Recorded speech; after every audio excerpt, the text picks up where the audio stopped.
Welcome to this very, very special episode that's live in front of real people of the Cinema Psycho Show. Make sure he's not lying. Are we live? Are we live for real? Is there people here? Oh, come on. Come on. Woos, applause. Come on, give us something. Hey! See? There's real people there. Yeah, this is a rap party, guys. Yeah, it's all about fun. I know you're all damn tired, but... Well, this is the Madhouse for film freaks and film fans of all types, and I am your host, Brian Connington. I'm joined by my fellow co-host and filmmaker, John Woolscroft. And now we hold for applause. Is there applause? No applause? Oh, come on. Yeah. So, as we are here at Riley's Poorhouse, and we're fortunate to be here representing the 40-Hour Film Project, I do want to go through a couple little bits of housekeeping for the groups that are here. And there are groups here, right? Like there are a couple groups here? Woo? Is there a couple groups here? All right, so a couple little bits of housekeeping. If you are here and you are a group, make sure that you know that you cannot post your film yet. You can post a trailer, you can post a poster, behind the scenes videos and stills of your film, but you cannot, no, it really hurts, you really, really want to post that movie, but you can't. Tickets for the screenings will go on sale at 10 a.m. on Monday, and you can get those tickets at 40hourfilm.com/Pittsburgh. Screenings will be on May 18th, 19th, and 20th in the evening at the Rangos Giant Theater, which I am looking forward to that. Massive, massive theater there. And with that, we have some sponsors. Yeah, we got some sponsors, John? Yeah, this isn't possible without our sponsors, so... the event is made possible by the following sponsors: the Carnegie Science Center, Film Pittsburgh, Lightbulb Reynolds, Cinelise, Ensemble Actors Studio. Ensemble Actors Studio. We went to the next line. House of Wax, the Pittsburgh Film Office, Women in Film and Media Pittsburgh, WQED Film Academy, the Cinema Psycho Show. I don't know who those guys are. Goat Milk Fudge Productions, Riley's Poorhouse, Litterini Travel, Confluence Productions, Strong Mind Project, CBU Life, Edit Mentor, and the Rankin Community Center. And we do want to give a very special shout out, even though we just said it, we want to thank Riley's. They get it twice. Yeah. They get it twice. They have been nothing but amazing, and we are so grateful to Riley's Poorhouse for hosting us and letting us have an opportunity to celebrate all of you. So give a big hand for Riley's Poorhouse. Yeah, come on, yeah. And I know this is probably going to drive him nuts, but I do want to give a shout out to PJ Gennard. The 48-Hour Fest has always been awesome, but since PJ has taken over, it has been something else. So let's give a hand for PJ. Yeah, thank you, PJ. And lastly here, I want to give a hand to any of those teens out there that if you finished, you did a film in 48 hours. Goddamn, that's incredible. So congratulations to all of you. Congratulations. Made a movie. Way to go! So, who wants to be the first team that's brave enough to come up here and talk with us? Either actors, the director, the writer, somebody. I'm looking over here. Yeah, you. Yeah, you. No? Anybody from any team? You there. You, sir. Come up to the stage. Come on. Welcome. See, that's actually probably good. That bottom step's freaking me out a little bit, so I'm glad you hopped up here. You got that youthful energy. Bring that mic close to you there. I certainly can. Okay, and what is your name? I'm Zachary Klingenpeel. I'm from the Lincoln Park team. Oh, yeah, we talked to you last year. Interesting. I'm honestly surprised you guys remember. Yeah. Yeah, I was up here. I have no hair, so like when I meet people who have hair, it's like photographed memory. I get it. I've got a lot more than I did last year, that's for sure. That's awesome. That's so like at least 4 times. You were part of the Lincoln Park team. Yep. What was your role this year? Same thing? I did color grading. Okay. I'm much more proud of my color grading on this one. And I did on-set audio engineering. On-set audio engineering? Yeah. Yeah. Very I cool. was the guy who put together the boom mic. I was the guy who tweaked the audio levels to make sure they didn't clip in the recording, stuff like that. See, that's a beautiful thing. I teach audio, and almost nobody wants to do that. So when I see people that like, I mean, I understand why they don't want to do it. I gotta shake your hand Yeah. on that one. Yeah. Yeah, nobody wants to do audio. Yeah, it's not the most fun job, but At least it's more entertaining than camera. It's a passion because everything that can and will go wrong with audio. Welcome to filmmaking. Well, what was the genres that your team? We drew comedy and family film. We ended up going. Oh, with that's comedy. a good one. That's a good Yeah, one. we had an idea in mind for comedy, and we ran with that. Yeah. That unfortunately means that in order for our film to be funny, I can't spoil very much. They'll find out at the screenings, right? Yeah. Yeah. Our film's called Oh Bloody Hell. Oh, It's it's a doozy. That's Now- about as much as I can say without spoiling half the jokes. now you did color grading, right? I did color grading, yes. What did you use? Did you use Premiere or did you use We DaVinci used Resolve? DaVinci Resolve.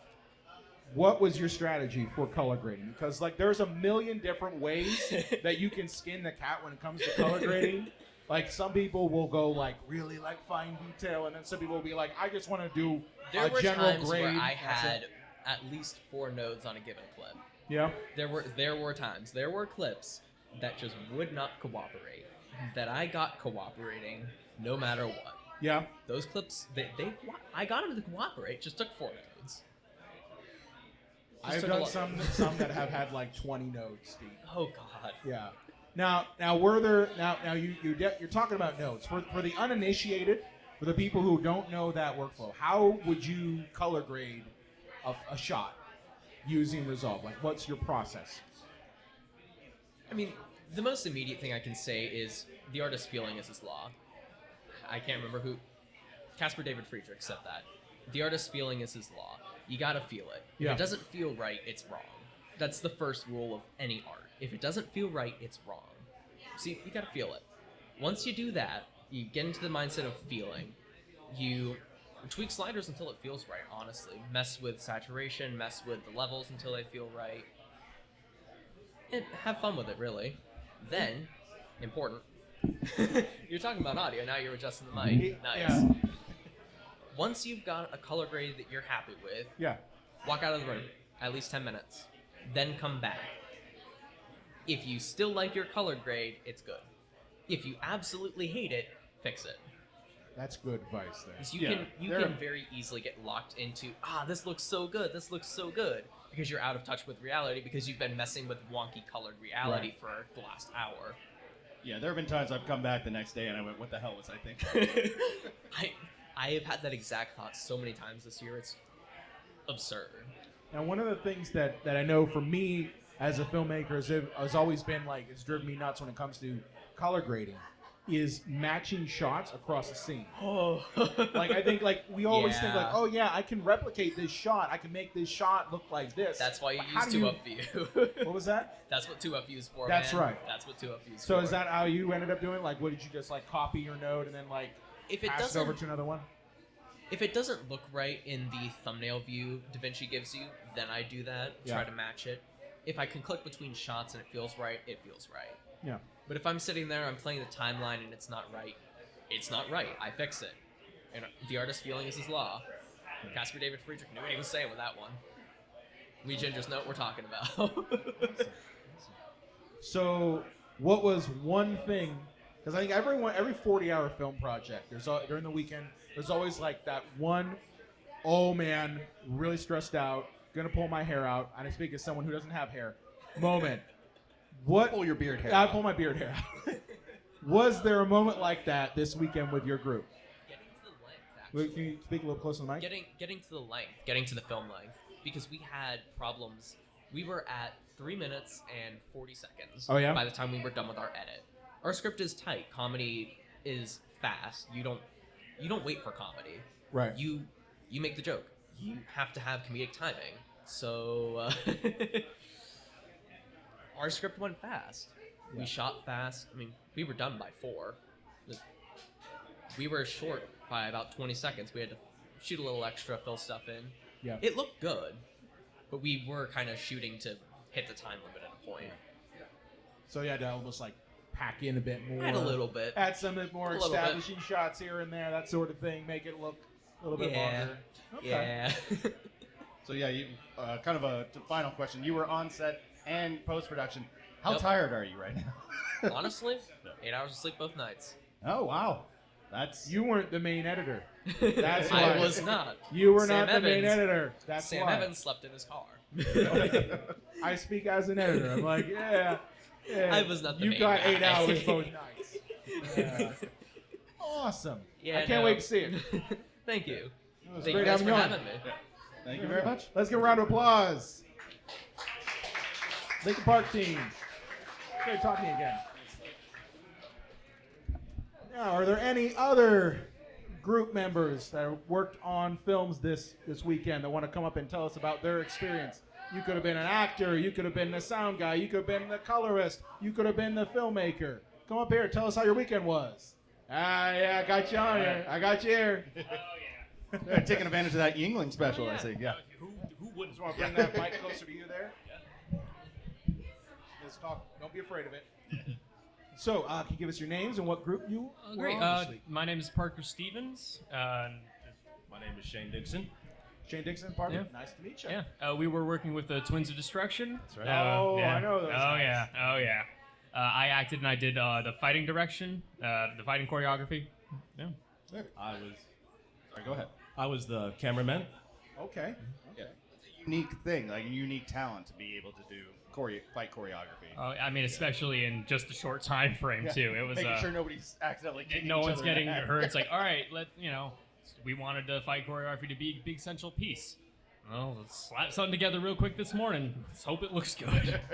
Now, if you do fight choreography like professionally, is that something that you're trained in? Sort of. I have a background with performance in general. I've done a lot of fight choreography for like the stage, for theater and all, but this is my first time actually getting to be the fight choreographer and first time also working with 48 Hour Film Festival, Right. first time working film in general. So it's been the whole thing. It's been a new, This is your neat first like experience. film. First period. film project, yeah. I Wow. mostly do live performance. Oh, yeah.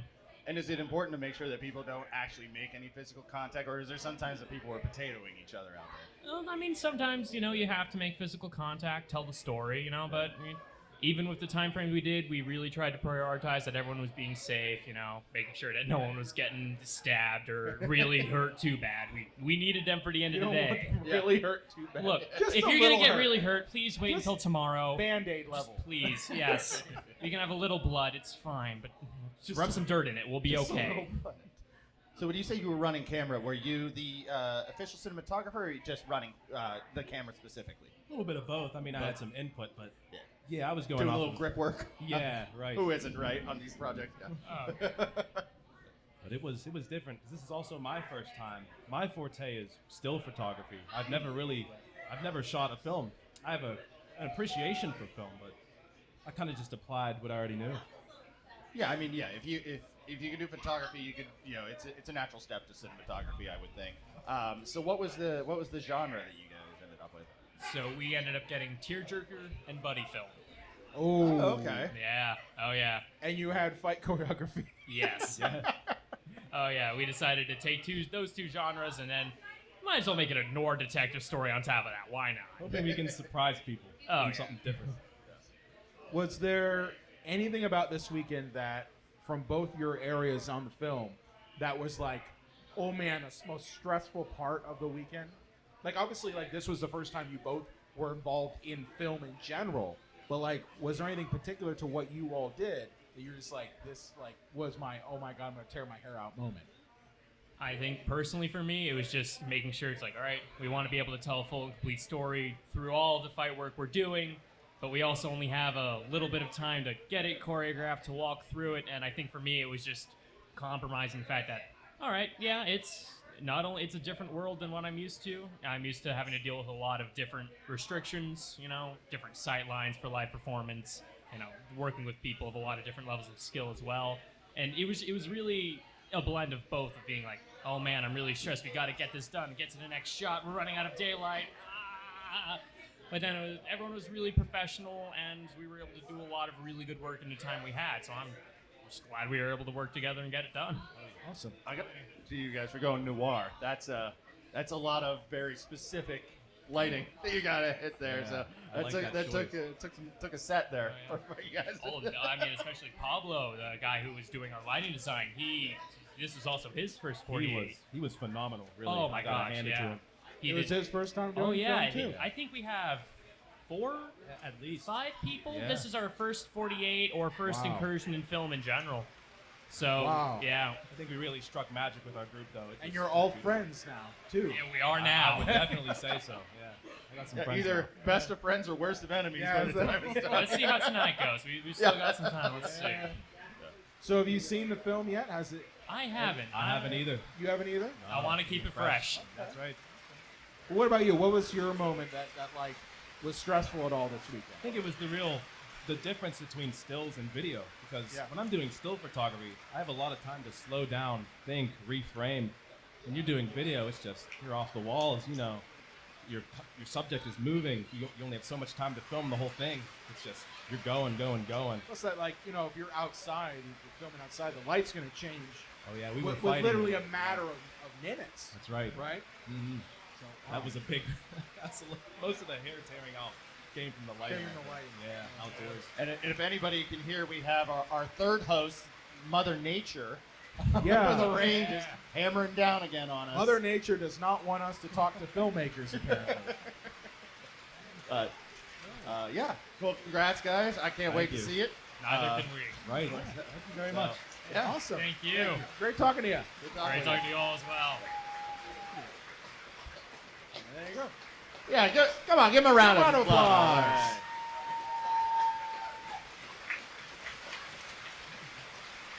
Okay, we get it, Rain. We Thank get you. it. You don't want us to talk to filmmakers, but we don't care. With that said, are there any other members of groups that made a film this weekend who want to come up and talk about it? Tell us how your weekend was. You could also just note that you're very happy that it wasn't raining like this when you were shooting. Seriously. Have you ever shot anything, John, where it started raining all of a sudden?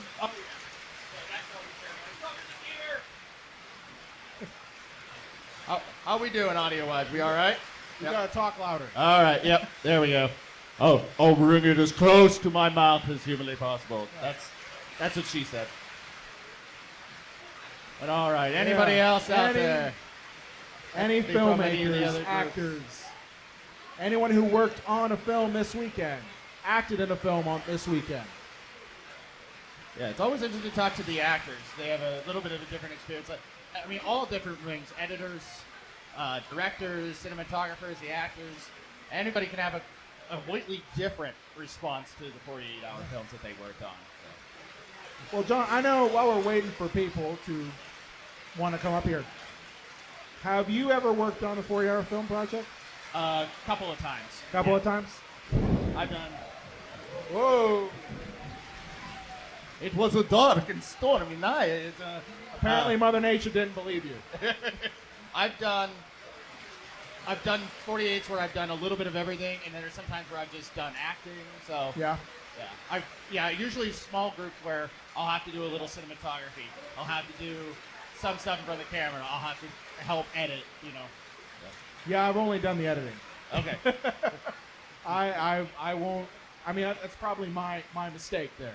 You never got your grip hands dirty? Or? No, I've gotten my grip hands dirty for friends, but it's just like I'm someone who loves to do the editing side of it, but it's also like I think it's the unsung hero of it, because while you're shooting everything, while you're acting, while you're doing all that stuff, like during the shoot, that's all like front and center. Everyone goes home though. Yeah. You know? Well, the editor, that's when they stick in and they're just like, You can make or break the film at that point. that and your sanity breaks before the film does. But another call out there. Any filmmakers, actors, anyone who worked on a film during the 48-hour film project this weekend? Anyone want to come up and tell us how their project was? What was your weekend like? You, sir, at table 23 with the awesome tats. I don't think he has any idea that I'm talking to him. Do we actually have any other teams in the house? It's not a trick to get you up on stage. No, it's not a trick. You haven't done a 48 in quite a long time. Yeah, I feel it is a young man's game, unless you are just like an actor for 3 hours and that's all you have to do. But yeah, to be awake for 48 hours, I'm getting old, man. I don't know. Yeah. The last one I did broke me. That Last was one I two did. 48s ago, right? It was 248s ago. It was just, it was a lot. It was a lot. And I had the bright idea that I would edit while they were shooting. And it's a smart move, but here's the problem is like you kind of burn yourself out. So I edited while I was shooting to the point where we got to 3 o'clock in the morning and I had a cut already done. And you might say like, well, that sounds like a good idea. That's a good thing. The problem then becomes that you get you filled with hubris because you realize like, oh, well, I got done early. I can take my time on things like color correction, on music, on sound design, but it's those pieces that end up taking the most amount of time. And then you're obviously you're working within a group, and they might have changes you're waiting on during that time period where you end up either way. Even if you finish at 3 o'clock in the morning with a rough pass, you're still going to finish right at the time of the deadline. Like it's a crazy thing. I've had it happen with multiple groups that I've worked with. That even if I bake in a bunch of time, we always are right up at the front. Right to the deadline. Yeah. Another call out there. Any filmmakers, people who worked on groups this weekend, anyone who was an actor, if you were on set, if you were a humble PA, please come up here and tell us how your PA experience was. If your group, your 48, could actually have a PA, that's awesome. Every 48 has a PA. They all do. PA/grip/gaffer //. Yeah. Cat tape. Anyone here want to come up and talk? Oh, well, there isn't keeping team from Yeah. showing up. I can't interview the storm, unfortunately. Well, you could for a few seconds before the mic short circuits. Yeah. What do you think? Well, I think we're good. Did we pass the time, right? Yeah. They need to come down here. They need to come down here, and we have seats. Yeah. We have seats. They can tell us what the weekend was like. We could be like Clint Eastwood and interview Obama.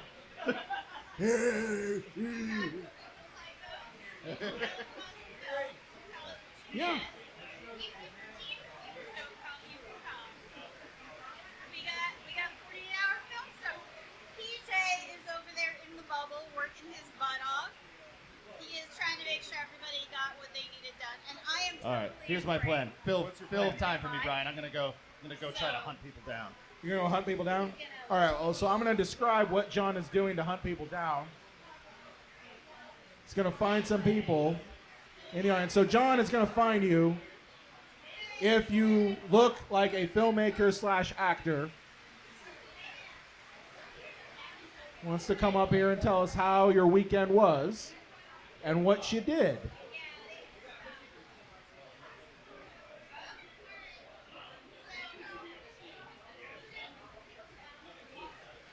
John is going to find you. Most teams are waiting on more people. Okay.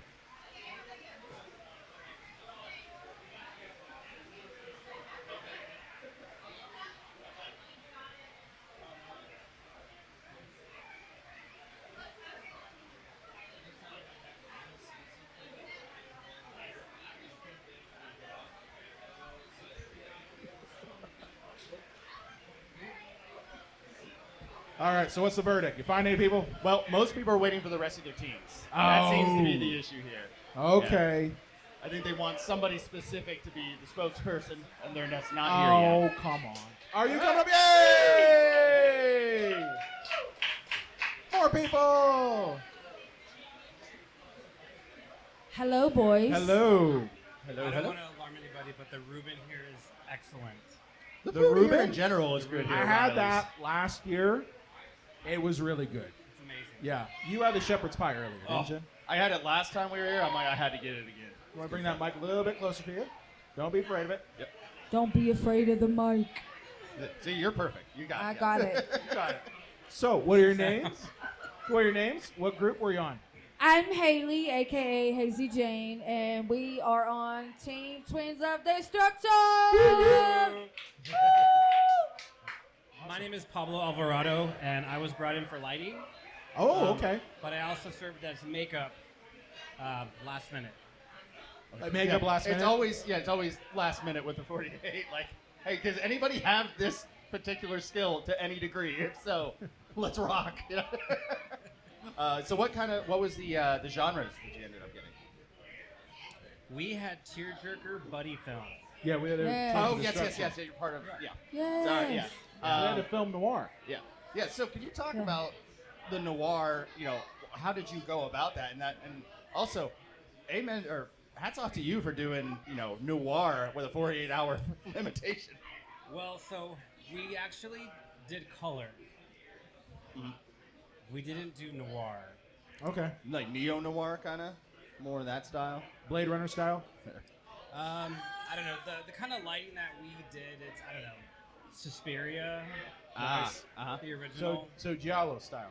Yeah, it's very artsy, very out there. Yeah. A little bit noir. Creative. Creative and Yes, and I was composer.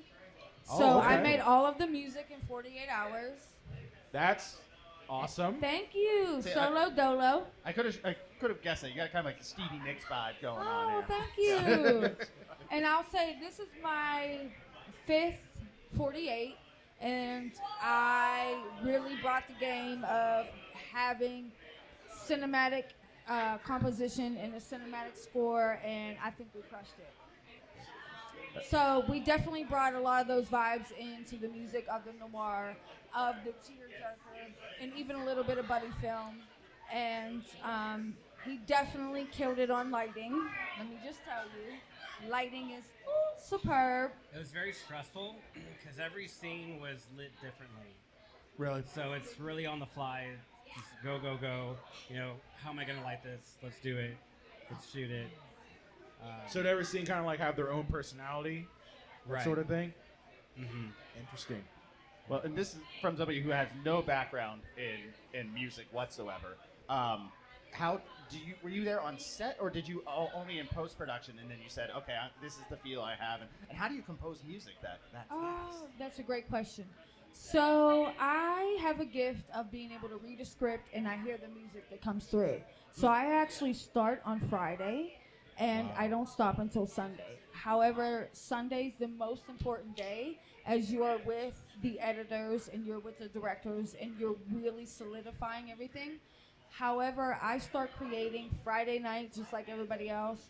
I got less than 10 hours of sleep in the last 48 hours, and I truly believe that if you have the gift of composing in film, that you can bring to life the sounds and the melodic structure through the script. So that's what I do. I get the title, I read the script, start making music. Saturday all day they start sending me scenes, so I really start putting music to the scenes. And then Sunday, as I was just explaining to them, you kind of have a whole basket of eggs. I've made all different kind of feels and all different kind of things based on the script, and then we're putting it all together in the end and really solidifying our piece.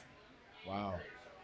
I have no musical talent whatsoever, so I am always Well, that's okay. I am always in awe of people who are like that you can literally pull music out of the air like that. Yeah, so I feel like I was born from a planet of music. But it is a gift, but also I believe that everybody has a connection to sound. And it's this very special thing when you can bring it through film, because you get to not only express yourself through film, but also help other people feel. The music's all about emotion, and that's how we truly connect to the audience, is through sound.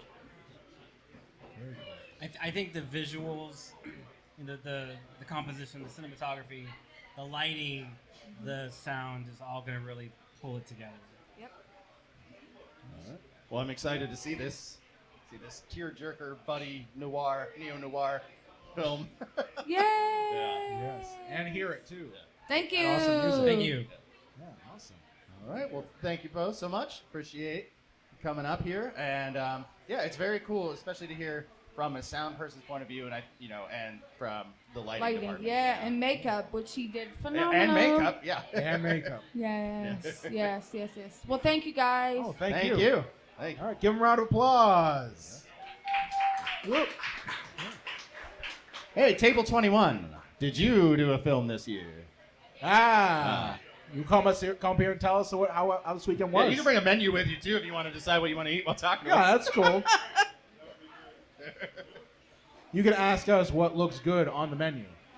We'll tell you if it's good or not. Apparently the corned beef is great, and I can Oh, the vouch Reuben. for the shepherd's Reuben pie. shepherd's Yeah. pie. All right. What is your name and what was your group? My name's Della Mitchell, and I'm with Too Cool for School Productions. That's a pretty awesome name. Cool.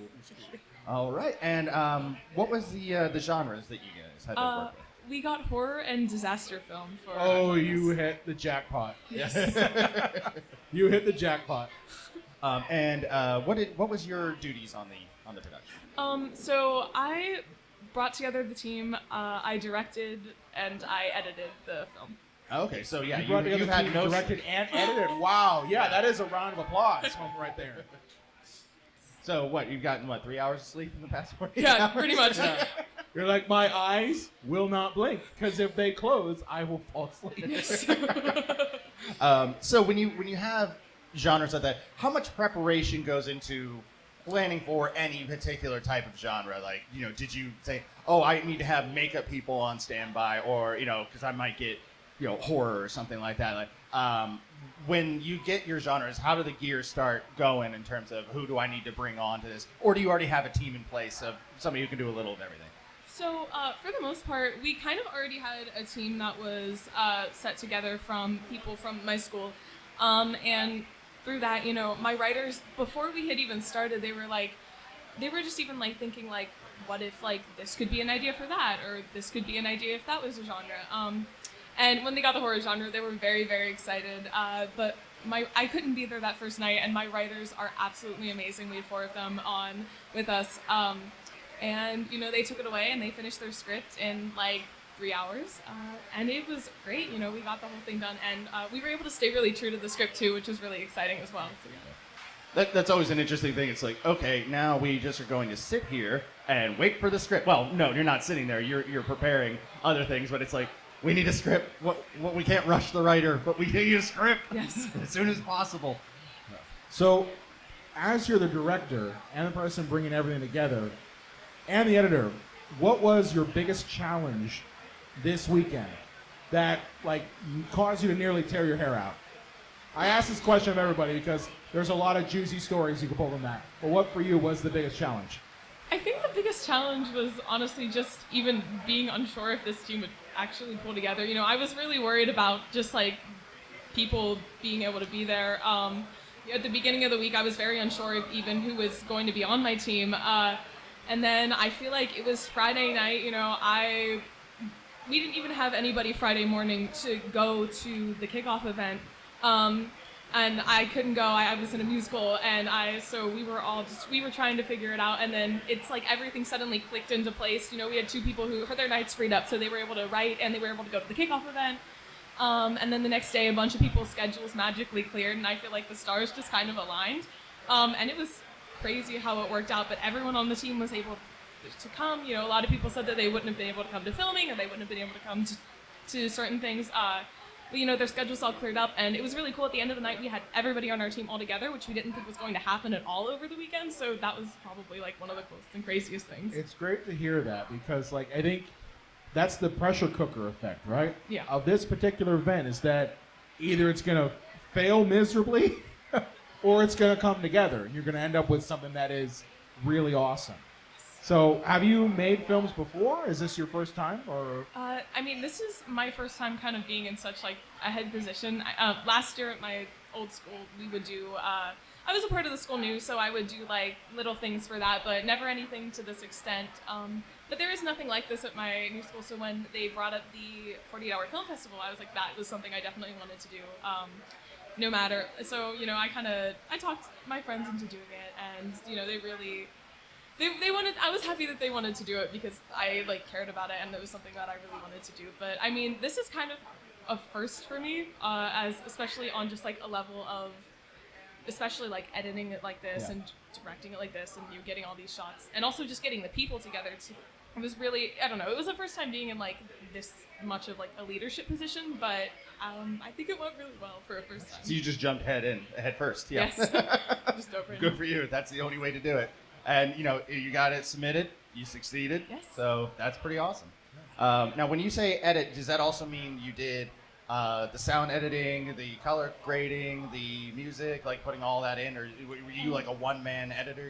I mean, yeah, for the most part. We did have, we had a composer as well as we got the rights to music from a band called The Zemer. But for the most part, though, yeah, I mean, all of the sound, all of the editing, all the grading was all, it was on me. Yeah. Which one was your favorite position this weekend?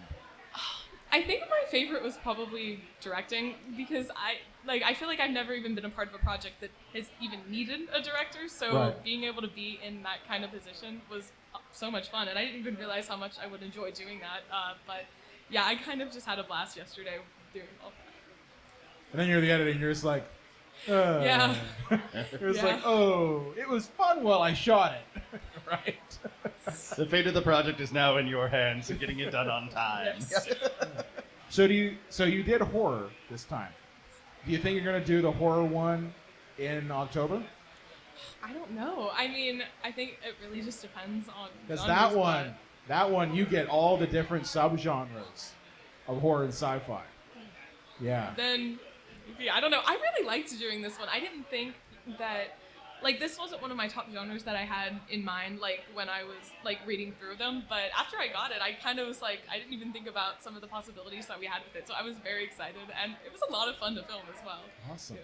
Very cool. All right. Well, can't wait to check it out. And yeah, well, I'll try to be there for all the blocks, so I hope I get to see your film. Thank you. And yeah, so congratulations, and I hope we see you back up here, talk to you about the next one. Thank you guys so much. Thank you. Let's give a round of applause. Whoop, whoop. Yep. So Brian, are you legit retired from 48? Are you? If I did a film and I needed you to edit, are you telling me? Am I retired from the 48 or am I retired from filming? No, from the 48. That's what I mean. Yeah, because you said you didn't know if you. That's a hard question. Here's the thing: is I love doing the 48. You know, I've been part of a couple groups. I was the city editor at one time, but it's definitely a lot, and I have like 4 kids. So it's like I don't know. It would have to be like a really solid team that would get me out of semi-retirement. A really solid team. Brian was 2 days before retirement. 2 days before retirement, and this edit killed me. I think anybody. I think you know what? What? I think we're getting. She is trying her hardest to get people up here for us. Bless her. Come on, come on! Don't Doomed be to be afraid. shy. It's Yeah. just a microphone. I just had a very frustrating interview experience, so I was like, I'm not going to here and be bitter. All right. You can be bitter. Yeah, you can be whatever you okay. need to be. This So. is a great Bring that thing. microphone up to your face there. There you go. Yep. Oh. And microphone needs a little Cialis. We got somebody. He's coming up. I've never had this problem before, I swear. You're tall. You're our tallest person, so that's There you part go. of it. Yeah. I'm too tall. If Usually you not just a wanna problem hold when I'm the sitting mic too, down. that's cool too. Yeah. There you Okay, go. that works. Yeah. You figured Yep. it out. All right. Thank so, you. what's your name and what group? I'm Ted Wilkinson. I'm the team leader for Bone Loose Films. Okay. All right. And yeah, and so like, what's the bee in the bonnet? What's going on? What happened? Okay, I'm gonna do this. No, I swear, twice in one night. Hold that there. Yeah. Okay, I want to get Bob Barker and be one of those little You can do that. pencil Yeah, ones. yeah. Little pencil mic. So what happened? What happened? Well, basically, using a new editing software. I've used Vegas since version 4. Yeah. Oh, They're on, Sony version Vegas. 3. That's this Now guy. it's You did- now you it's were a Vegas Magic's guy. Vegas because What's Sony You were a Vegas guy. Sony sold it to the Germans about maybe 8-9 years ago. Yeah. Oh yeah. It's So it's nightmare Magic's. now. They've made it Yeah. even better. It's fantastic. However, I moved here from Vegas. Yeah. My editing rig and everything is in storage in Vegas. So I'm working on iPad Pro with Resolve, which I've never used before. And Oh. if you are a fast editor for decades on one platform, you switch to a new software you never used before, it is so frustrating because you're just trying to. It's like you're trying to. Where's the A? I want to type Apple and I can't find the A key. It's literally that level of frustration. Yeah. I'm And a then- Premiere guy, and I have jumped to Resolve, like gone back and forth. Yeah. Same exact problem. Well, it's even stuff like in Vegas, you click anywhere in the timeline, the playhead jumps there. Yep. Not in Resolve. And also, it's a tap interface, and it's not the full thing, so there's stuff missing. A lot of the tutorials are like for the desktop version, Yeah. not the iPad version. So, basically, we're fine. We've got an upload. I uploaded it like 5 hours ago. Of like the color corrected version. Then we had the sound, and then we went and got food, and we came back, and I was just like, there's a couple things I wanted to put a couple things before the first shot. Like I was like, it just goes into the first shot, which is what people will see in the screening. Just little tweaks, and because of the way stuff works in Resolve, somehow I rippled the entire timeline That's happening. by like 30 frames. That is So now, happening. as we started looking at it, it's just like, why do I hear myself saying action at the beginning of every shot? And it's like I've got 40 minutes, so I'm just madly hitting Control Z. I'm mathematically we had done so much that I was way past the buffer. Okay. Oh, And they don't even have Control Z. It's a back button that you tap. So tap tap tap tap tap. Oh, jeez. And I realized I was like, no, this is like I need like 40 more undos before I would get to fix the problem. Yeah. And it's one of those things like I've never made a film on a deadline before. I've been directing for 20 years. I've made 4 features. So this is like, this aspect of it is new. There were some things like as a veteran, I mean, if I call myself that, veteran filmmaker, doing something like this for the first time, there's assumptions you have about filmmaking that are completely upended. The biggest one is casting. Right. You're casting, you're a filmmaker, they come to you. You do auditions, you see a lot of people, you have your pick, you are the king, you know. Oh, this one amuses me. And hopefully if it's a comedy. But in this situation, you're new in town. I've been here since September. People have been putting their team together for 6 months, and you really don't know anyone in town. Wow, it's hard to find actors. So 2 of my people were in a play and weren't going to do the 48, and were very, very kind to say, like, hey, let me give you 5 hours on Saturday. And I had another actor who, his team leader from the fall is out of town. So he wasn't kind of roped in anything, so I was able to get him through a referral for someone else. And so I ended up with all the people I needed, but it didn't occur to me that it would be difficult to get a cast, because it never has been. And so it's like, It's also there's a difference. but it makes right? total 'Cause- sense once you 'cause think about it. You're from out Vegas is where you're from? No, I'm from Chicago, really, So but you're I've from lived in Chicago. LA and Vegas. And Yeah, so like, you're in areas where you've got a hub of people. Yeah. And there's a large talent base. Most of my Pittsburgh- filmmaking is in LA. Right. So, Pittsburgh, we definitely have a talent base, but it's very concentrated. Yeah, but then there's excellent people here, but the fact that 59 different groups of people were making a movie. Yes. Even if they all had one actor, which I think many of them probably had at least 2 or 3. I Yep. had 3. Some teams probably had a whole ensemble thing going on. There must be 200 actors involved this weekend. And from being out of town too, you can't just call in favors from like your brother. I was or- literally joking like to people that are across the country, like, "Hey, fly out, be my actor for this weekend."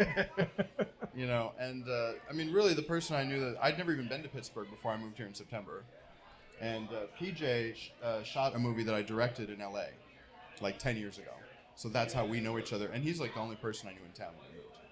So this thing that he does is so incredible, and like I think he's probably one of the best city leaders that there is, because he puts his heart and soul into it like he does everything. Yeah. But like, just if you look at the kickoff, and he always has some amazing creative thing. I got to town like just before the fall one, so I helped him out behind the scenes. So that made me feel a little more comfortable this time, knowing kind of how things run from that perspective to jump in and do it this time. And I'm very happy with the film we made. And it's just really going to gnaw at me that the best version of it isn't going to be up on the IMAX screen. That happened with me with one group, Yeah. and it was the similar thing with Resolve. I was editing in Premiere, and it was like, I'm going to go to Resolve and do round trip it, and do my color God. in there. And I would thought it'd be smart and do like ACES workflow, the whole thing, because I was like, oh, well, Resolve can do ACES really well. And sure enough, one shot caused a whole problem, lost the whole timeline. We couldn't figure out, like, copy paste wasn't working. Yeah. And what it was you have to turn it's like Command X. If you have in and out points from like when you rendered it last time, you have to remove the in and out points, or the whatever you paste won't go where you want it to go. Yeah, I hate that. And I don't mind finding this stuff out, but when I've got 12 minutes to finish something, it's like it's one of those things where you're just like, why can't all of the platforms, like, I don't know, have some common things that, like, are across the board? Because capitalism, Brian. Yeah, I know. How can we lock them in if they know how to use other software?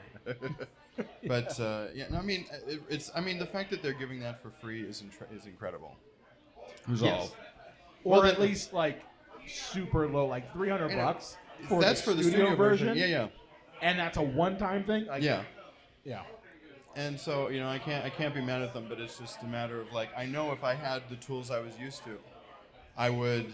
You would have knocked it out. I mean, we turned in a cut at like noon, like my first edit that was like no color correction, and all that. So like, I did the right stuff that we were warned to do, so at least like I'm not screwed. And PJ's just like, well, you can submit a do-over, but then you're ineligible. And you're like, I'm not gonna do that. I think I'd rather be eligible. Right.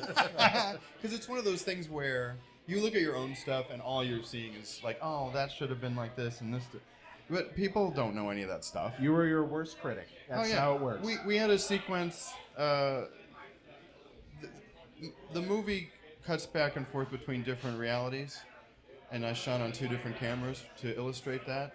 And some of the cool gimmick was we're going to be in the same place, and then we go instantly from day to night to people are in the same spot, switch cameras, switch aspect ratios. Nice. And but when we went to film the day side of things, like we thought the marathon was Sunday. We didn't realize it was going to be, and our location was literally right at where everything was happening at the marathon. Oh yeah, that's not on the underpass at Point Park. But yeah, that's a good point to point out that people were trying to make these 48s with the Pittsburgh Marathon happening this year. Well, there was, I think it was Passover last week, so that was the reason. It was originally last week, and enough people were like, Passover, man, we can't do it. So PJ moved it a week. Yeah. And then it was marathon, bro. Yeah. There's always going to be something. Yes. And it's like, and again, I talked about this weekend, like I had the film that we did, the actress I wanted was amazing, Elizabeth Dennehy, Brian Dennehy's daughter. She's in Star Trek, she's in a lot of other things. And she was going to be in Ireland with her husband. Her husband is James Lancaster, who was the priest in Titanic at the end. Oh, no kidding. Okay. And so, but they go to Ireland every year, because that's where he's from. And so she couldn't do it. We're filming in July, end of July. And then she's like, oh, okay, so we got anybody else who's good. But then we ran a little bit over, and she's just like, well, I can't do it now. And we made a decision, like, we'll just film this scene later. We came back a month later and filmed it. And that wasn't a problem, because there was no contest going on. Yeah. And then Elizabeth did it, and it was fantastic. But that was the thing. It was kind of like, just, I don't know. You're asking me after this just happened. My feeling is like, I don't ever want to do this again, because I don't want to make a film on a deadline. It is filmmaking, but it is a contest. Yeah. No sane person should make a movie in 48 hours. Yeah. No, and I've made a feature film in 4.5 days, so that's not an issue. The issue is the fact that, like, even though, like, I had to edit 7.5 hours before it was due, and it was just a matter of, and we would have had like this really perfected version. It would have been uploaded like about an hour ahead of schedule, an hour before the deadline. But then one little mistake, and if we'd caught it right after it happened, we would have had enough undos. It's just all of this, and it's just like that one little needle in the haystack is enough to just kick your entire thing over. And I don't like that. I know I sympathize 100%. Like, I'm not in this for awards. The thing I wanted was to see a thing I did up on that huge screen, and now I'm gonna see it, but I'm gonna see like my rough draft, and hundreds of people are gonna look at my rough draft. Here's one thing. If I could tell you one thing, here's the truth. The fact of the matter is that you got your thing done. Yeah. Even if it's not a perfect thing. Absolutely. And it will be up there. And the thing is that movie is going to shine through those different problems on the screen. Nobody else is going to look at it and think it's a rough draft. So that's the thing. I get that. Intellectually, like, I know all of this. And that's but that's, my that's heart the isn't there burden yet. of a filmmaker is that we see all of our faults in him, and it's honestly going to be a thing where we're never going to get perfection. Yeah. That's the nature of the beast. But I mean, the one thing I would say is just take, what you take from that. And what I would say is do this again, but go in knowing like, hey, this, all those preconceptions you might have had beforehand kind of have to go out the window. Because like that's how I've dealt with it. I absolutely think doing this once, I'm so glad I did it. It's an amazing experience. Anything that makes you look around the corner and learn new things about, and like I've been doing this a long time, you're always learning new stuff. And if you're not doing it right. But also part of learning is learning like what you don't want. I knew going into like last year, I could have got on a team like helping somebody, but I'm at a point in my life where like if I'm not in charge, I don't want to be there. Fair enough. It's too frustrating. Because then it's frustrating for me, it's frustrating for them. Right. I did a film, and the guy's kind of a mentor for me is Stephen Elliott, who did Priscilla, Queen of the Desert. And he came in, and he's on set with me, and he's telling me stuff, and I'm just like, oh, well, the reason we didn't do it like that is because of this and all this. And he was going to come to like the whole shoot, and then he didn't come the second day. I'm like, what are you doing? He's like, look, I don't need to be there, and you don't need me there. And I get it. Even though like it was like amazing having him there, and I love him, and he's like amazing, but it's like you can't. I mean, unless you're the Coen brothers or something, and you have something worked out where it works for you, there needs to be one cook in the kitchen. Oh, and, 100%. And when you've done it as much as I have, being on someone else's set is almost weird and uncomfortable because you're just gonna be having ideas. And it's like, it's not appropriate for me to come in and say, hey, if you shift the camera 3 degrees, you're going to get this. And, It definitely is a change. I usually like to be director, but at the same time, like when I've been on the 48s, I've always been editor. Yeah. And so, like, for me, I could be editor for somebody. It's like, you don't want me on set. Yeah. Bring me the footage. But I wouldn't ever do this to anyone else because of what, like, this kind of stuff. Yeah. Like, if I had my rig and, like, everything I'm comfortable with, I wouldn't want to have the burden of feeling I'm going to let someone down if I don't have that technical ability to be on top of it. Yeah. And I'll shoot myself in the head. I'll try some crazy idea out for myself. It's actually like Steve Brzezinski, who's one of the judges. I know Steve. So Steve's hired me to shoot his next movie. Yeah. I've never shot a movie before. I've never shot my own stuff. This is the first time I was my own DP. And I said, I'm going to have someone else shoot it, because that's what I always do. But then when that happened, I was like, you know what? I'm going to shoot the 48 myself, and that way I'll work out some of my bugs before it matters when I'm on Steve's movie. That's not a bad idea. Yeah, because shows a lot of faith in me. We did. Steve's a great guy. We shot one day of his new movie. It's called Curtains for Christmas. Yeah, yeah. It's imagine like a Steve Brzezinski comedy horror Hallmark movie. Yeah, that's about right. That's about right. That's par for the course. It's like amazing. You're gonna love it. Like I hate horror movies. It's not at all my genre. I'm more like. Imagine like John Hughes movies directed by Paul Thomas Anderson. That's me. Yeah. In a nutshell. So, this is out of my will zone, but like something like that, I feel like I can take it on, and I won't. I'll be nervous enough, white knuckling, making sure I don't screw up his shots, that I won't be in my director brain. He's a great guy. No. He's fantastic. He's easygoing. But like we did this one day together, like as a prelim, because this normal person couldn't do it, and he put the call out, and I was like, yeah, I'm free that day. So we went and shot like 2 scenes, and he was just kind of like, hey, I love how we work together. You get it. You work fast like we do. That's one of the things I found. Like the thing I did with PJ was the biggest crew I ever had made. Something with 15, 16 people around, and that starts to move slow. Yeah. And the next thing I'm doing, I'm planning a feature, and I want to do, now that I feel like I can shoot it myself and get sound under control, maybe at one person, I want to do a movie with like no crew, basically. And the point of it being, like, if something gets screwed up, we can go and fix it. We just reshoot it from scratch, whatever, cut the movie as we go, shoot it on weekends, like over several months. That's how I did my first feature. And it was so beneficial because you get partway into it, and you realize, like, oh, this seems good. It did A, but it didn't do B. You can put B into a scene you haven't shot yet. And so you really can make a good, tight production, and now being 15 years more experienced, I can do something even better, I think. But it's all of those things that made me think like I like filmmaking when there is no stress involved, when there's anything can be fixed and we can go back and do it again. So like this pressure, like the thing, like the script I wrote, I really loved, and part of me was just like, I wish this other actor that I want to work with could do it, but they're already committed. And it's almost like in any other universe, I could just make this another time and not worry about it. So it's kind of like the constraint contest aspects of it. It doesn't fill me with joy. Yeah, I understand that. But I wouldn't have known that until I did it. Right. I have no regrets at all. And like, so I told PJ, I was like, hey PJ, you're always going to have someone to help you with the festival now. Because I'll still come. I'm going to help out with it. I'm like, like being a part of it. Go to the screenings, meet people. I love all of that stuff. But I just know like, and in a year I may feel differently. That's okay. But in this moment, I feel like listen to my heart. I mean, listen, I get it 100%. One of the things that I love about the 48 is that, for someone like you who you've made feature films, you've made these sort of things, I can see where that would be a problem. Yeah. But I think it's more for people who are like, they keep saying like, oh, I'm going to make my movie. And it's like, okay, well, when? And it's like this kind of says like, all right, well, you got to make your movie now because you got 40 hours. It's absolutely that. Like sometimes you need that. You need a kick that in the ass. impotence. Yep. Like I know for me, originally when I knew I was going to do this. Like I was always going to do the spring one, and so my plan always was I'm just going to shoot this on my iPhone because I love what it does. And like I have a Sony A7 II. It's about a 10-year-old camera, maxed out at 1080. But it's it's a nice thing. Right. But I do stills a lot more than I do video these days. It's the first thing I've actually directed in about 4 years. And so I bought all that stuff, all the gear I have, with the purpose of stills in mind. But when this idea occurred, I was just like, oh man, and it's better if I use both cameras.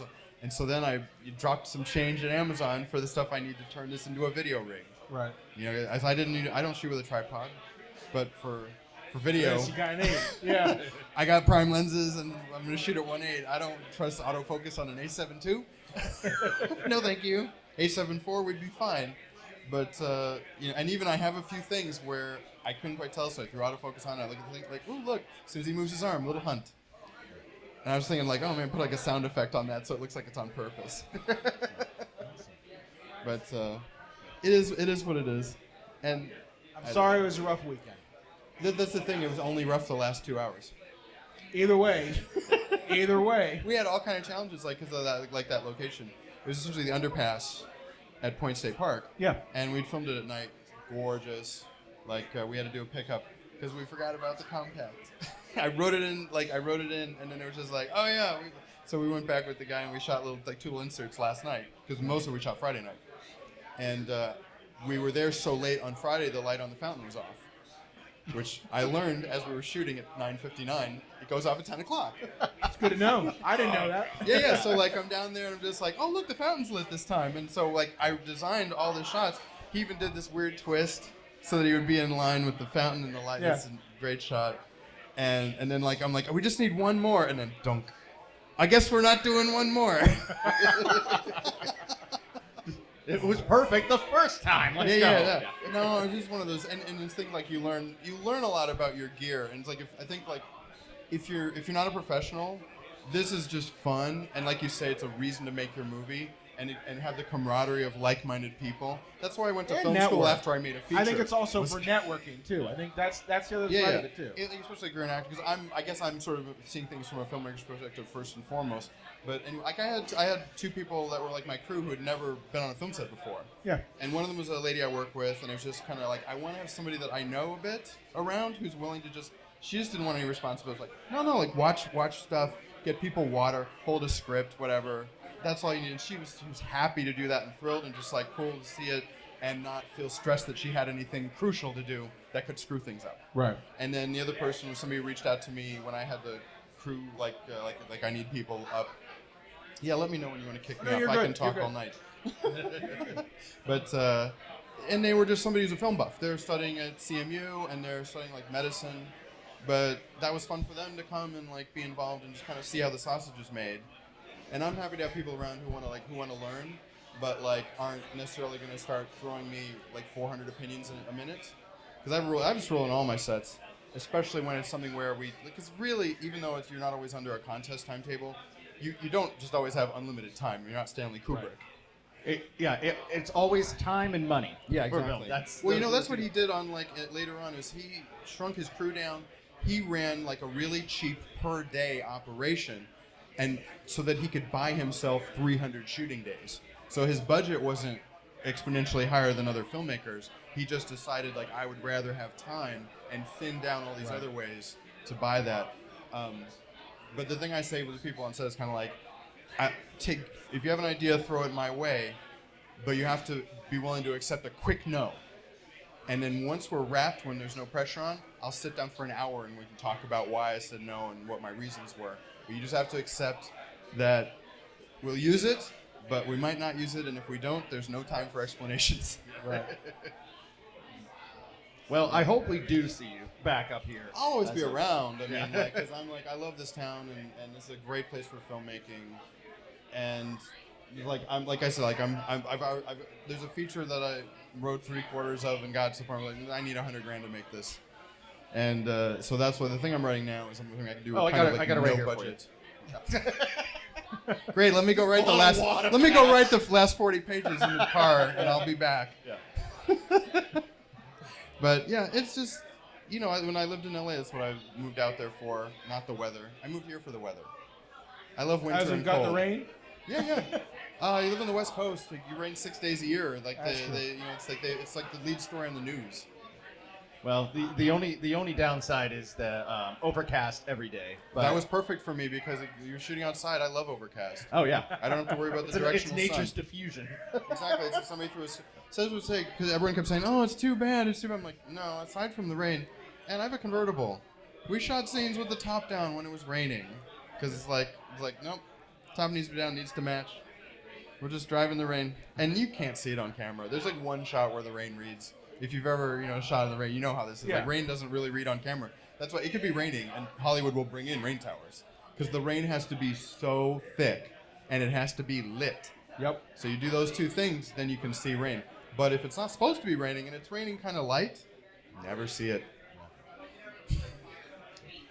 Well, thank you. thank you for telling us how All it the- was. I am sorry. Insides. that it I was hope I rough. help you fill time until someone more interesting comes along. I think we saw some people come in, so we're going to see. I see a championship belt with next to PJ. I want to know what this is all about. Oh, goodness. Oh, it's Jackie. Yeah, let's get Jackie up Let's here. get Jackie up here. I'm sure Jackie won't have these The problems. champion.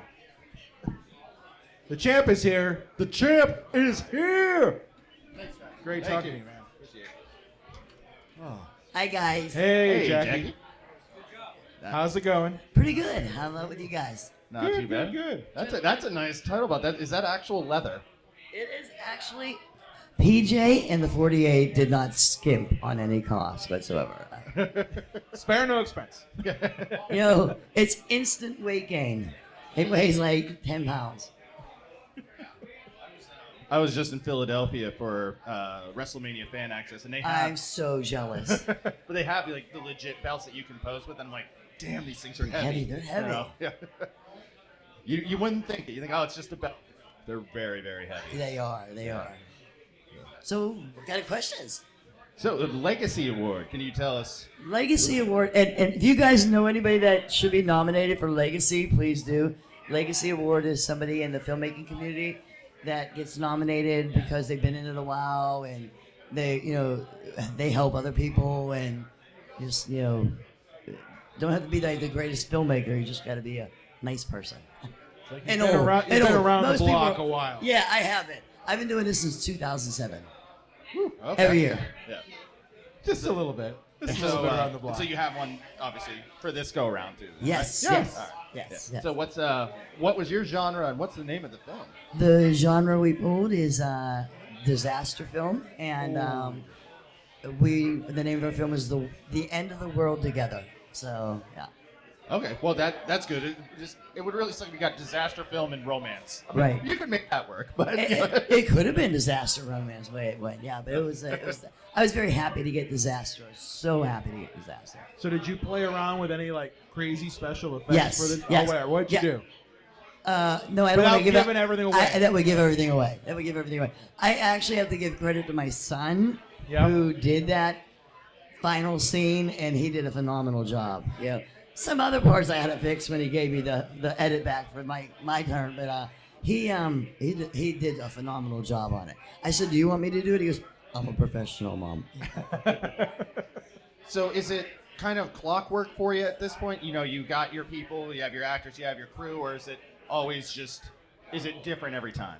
I have my core people, and we like to bring new people on the team, but not everybody wants, like, this year was really tough getting actors for some reason, because, like, a lot of them were holding out for something better, and so they missed the boat, and they're still on the list of people waiting for a team, and, we lucked out. We lucked out. But, yeah, I have my same core people, and there are people I have on my team that I think should work with other teams, so Matt Diolis of Shadow Frame, I always send people over to him and things like that. So,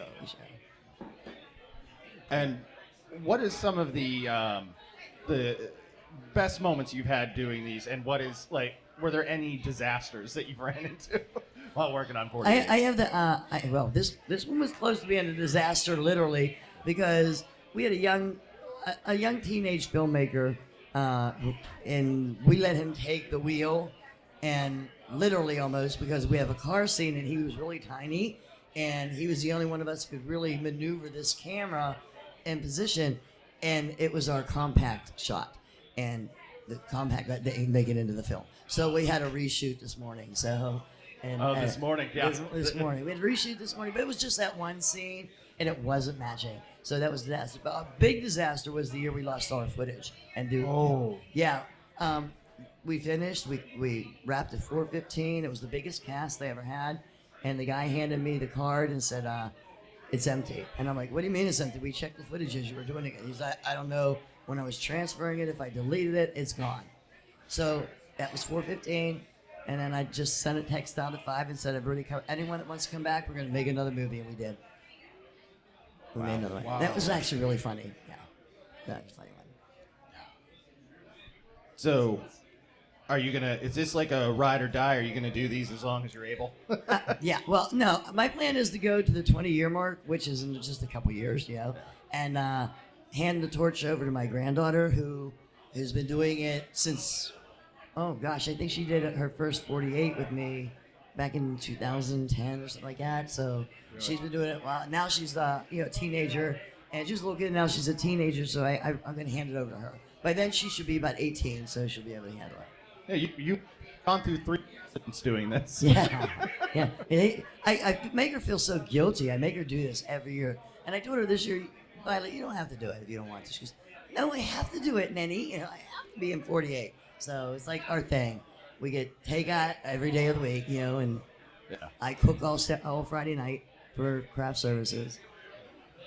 Now, have you noticed that, like, obviously, like, every filmmaker, their one project leads to, like, the next project, and they get better each time.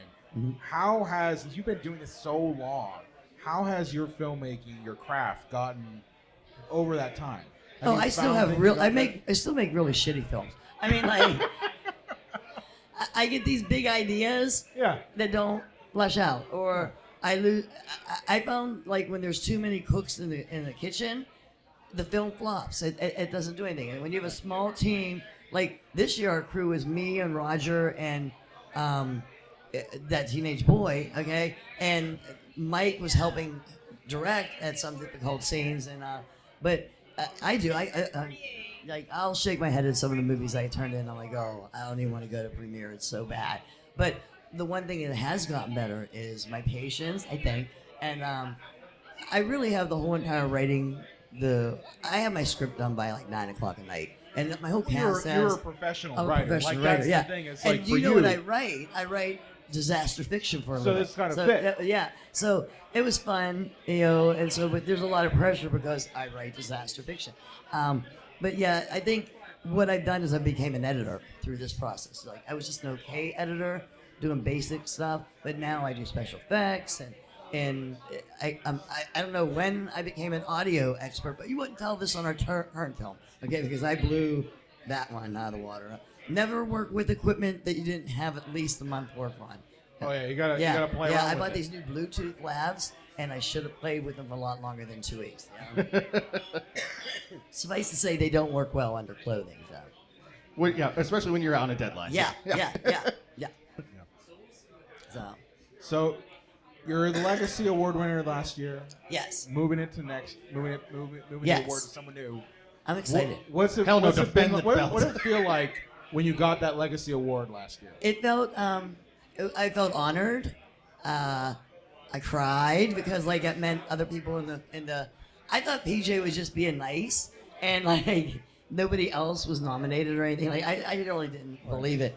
And then like people were telling me, oh, I nominated you and things like that. But it felt like okay, all those years that I was the most losingest team, and I was. I held the title for the most losingest team. Like we went years without ever getting anything, and I just felt like all that work I do, paid off. I got the belt.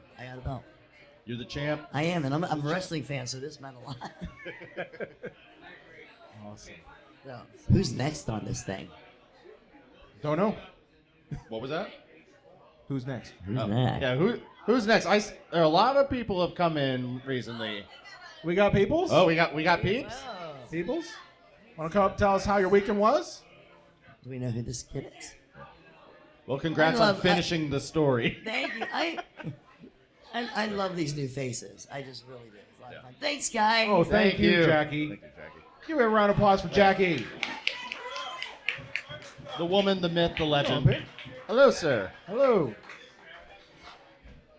Just grab All right, one of you those. just turn that towards yourself. Yep. And A little talk, bit more. make sure to talk into it. Hello. Hello. Oh, what's your name and who are you representing? I am Richard Gosansky, and I'm representing the Plant Barcode Syndicate. And what's your film and what genres did you guys get? Thank you.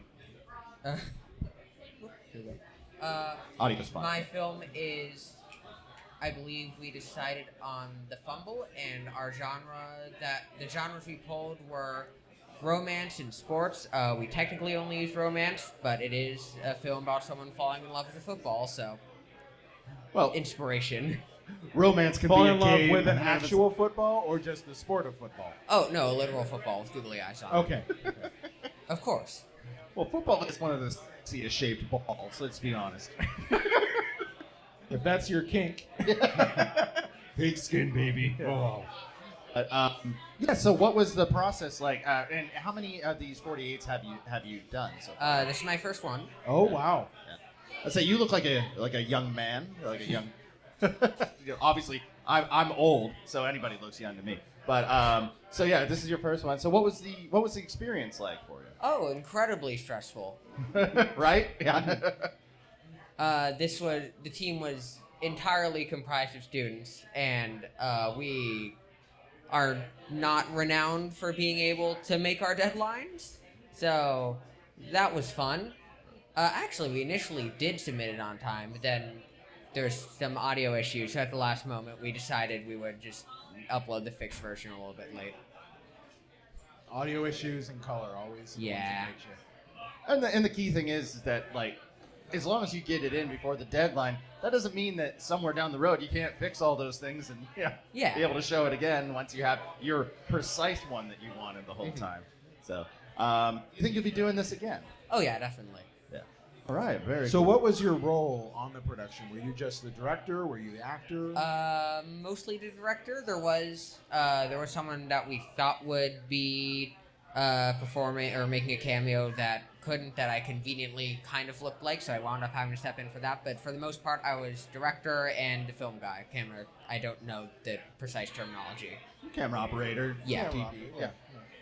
So you mentioned that there was a lot of problems with the audio that this weekend. Was there any problems while you were actually shooting that occurred? Not really. No, most of the shooting went surprisingly well, despite us having to work around the rain because my camera is not waterproof at all. No, the audio problems came in like when we were editing. It was like literally down to the last 5 minutes, and there was some audio that we forgot to move around to the right spot. But yeah, other than that, the actual process went surprisingly smoothly. What was your favorite part about this weekend? I feel like, honestly, the filming, Just the actual yeah. filming. Yeah. Because I feel that there are pre-production, production, and post-production people out Yeah. there. But yeah, you can like all three, but there's usually something that somebody prefers more than others. So Yeah. actually getting out there and getting your hands dirty, that was what you Yeah. said. Yeah. Very, very cool. All right, well, again, what is the name of the film? The Fumble. The Fumble. Okay. Fumble. All right. Nice. Well, I'm excited to check it out. So Great. congrats. Thank And you. yeah, we'll see it when it premieres over at Rango's. Yep. See you Awesome. after me. Thank you, give it sir. Appreciate you. Let's give it a round of applause.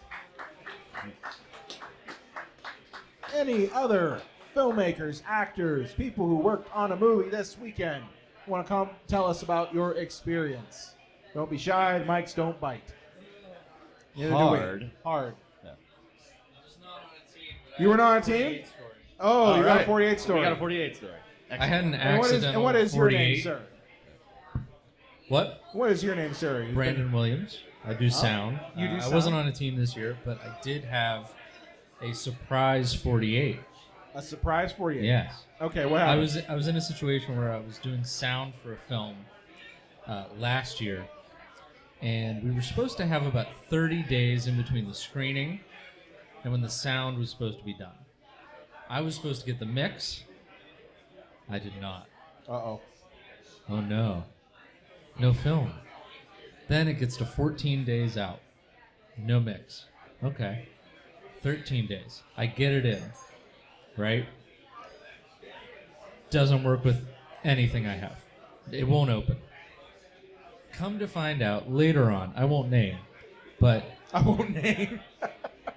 He signed an NDA. the editor did not know how to export for sound at all, had never done it before. So every day for the next 12 days, I had a new export that didn't work at all. I got to about 2 days out, and I finally got one that worked. So I had a full 20-minute film that I had to do the entire mix for, brand new, in 48 hours. Oh, my God. And you guys know about editing. Yeah. When a video editor pulls in and syncs up audio, they're not necessarily supposed to do a lot with it. No, you're not. Especially if you have a mixer. I recorded the audio. He messed with it. So I had to resync and find all of the original files that I had on my hard drive to the film, to the takes. So we had, I think, about 6 takes for every shot. Wow. Okay. This doesn't sound stressful at all. It gets worse. It gets worse than that. I get it done. I work for 14 hours. I lose it. I've never had a crash with Audition ever.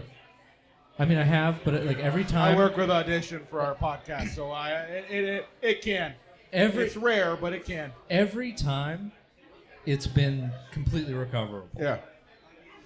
This was the one time I didn't get it back.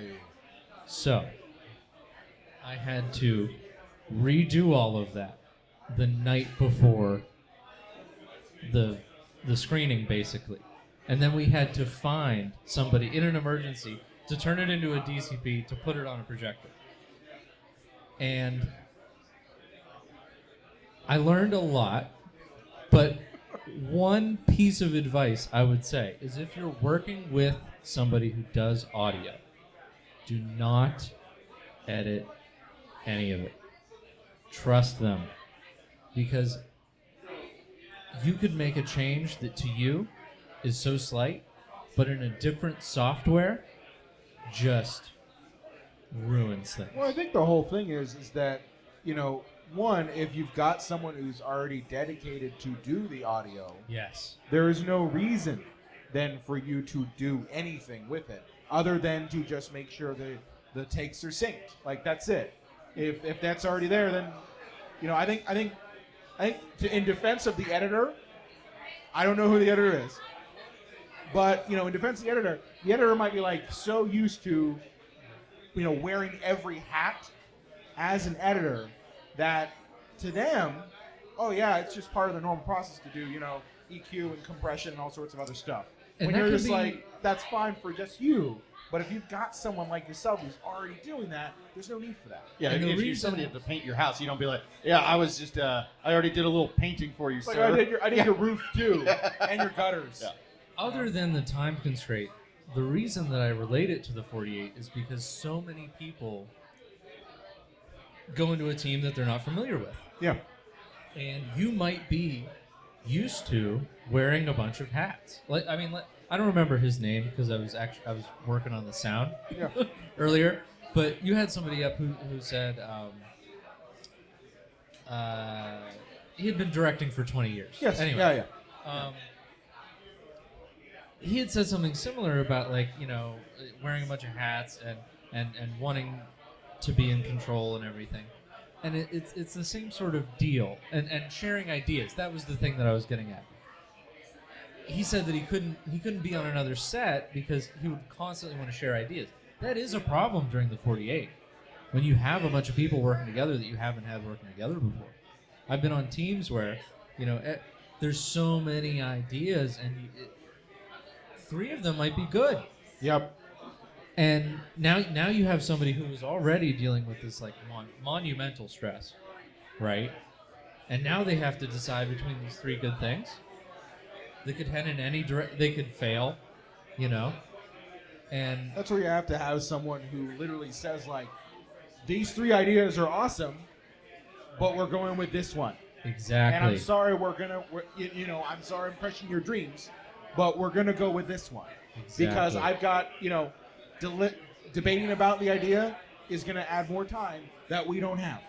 Yeah, it adds. I feel like every set that I've been on that has had extra cooks, Yeah, that's the nature I feel of the like beast. it adds 40 minutes every 2 hours of just talking about stuff. And that compounds on itself because the stress from realizing that you've spent 40 minutes talking about something adds into the stress that you already had about finishing it in the first place. Right. You're losing time,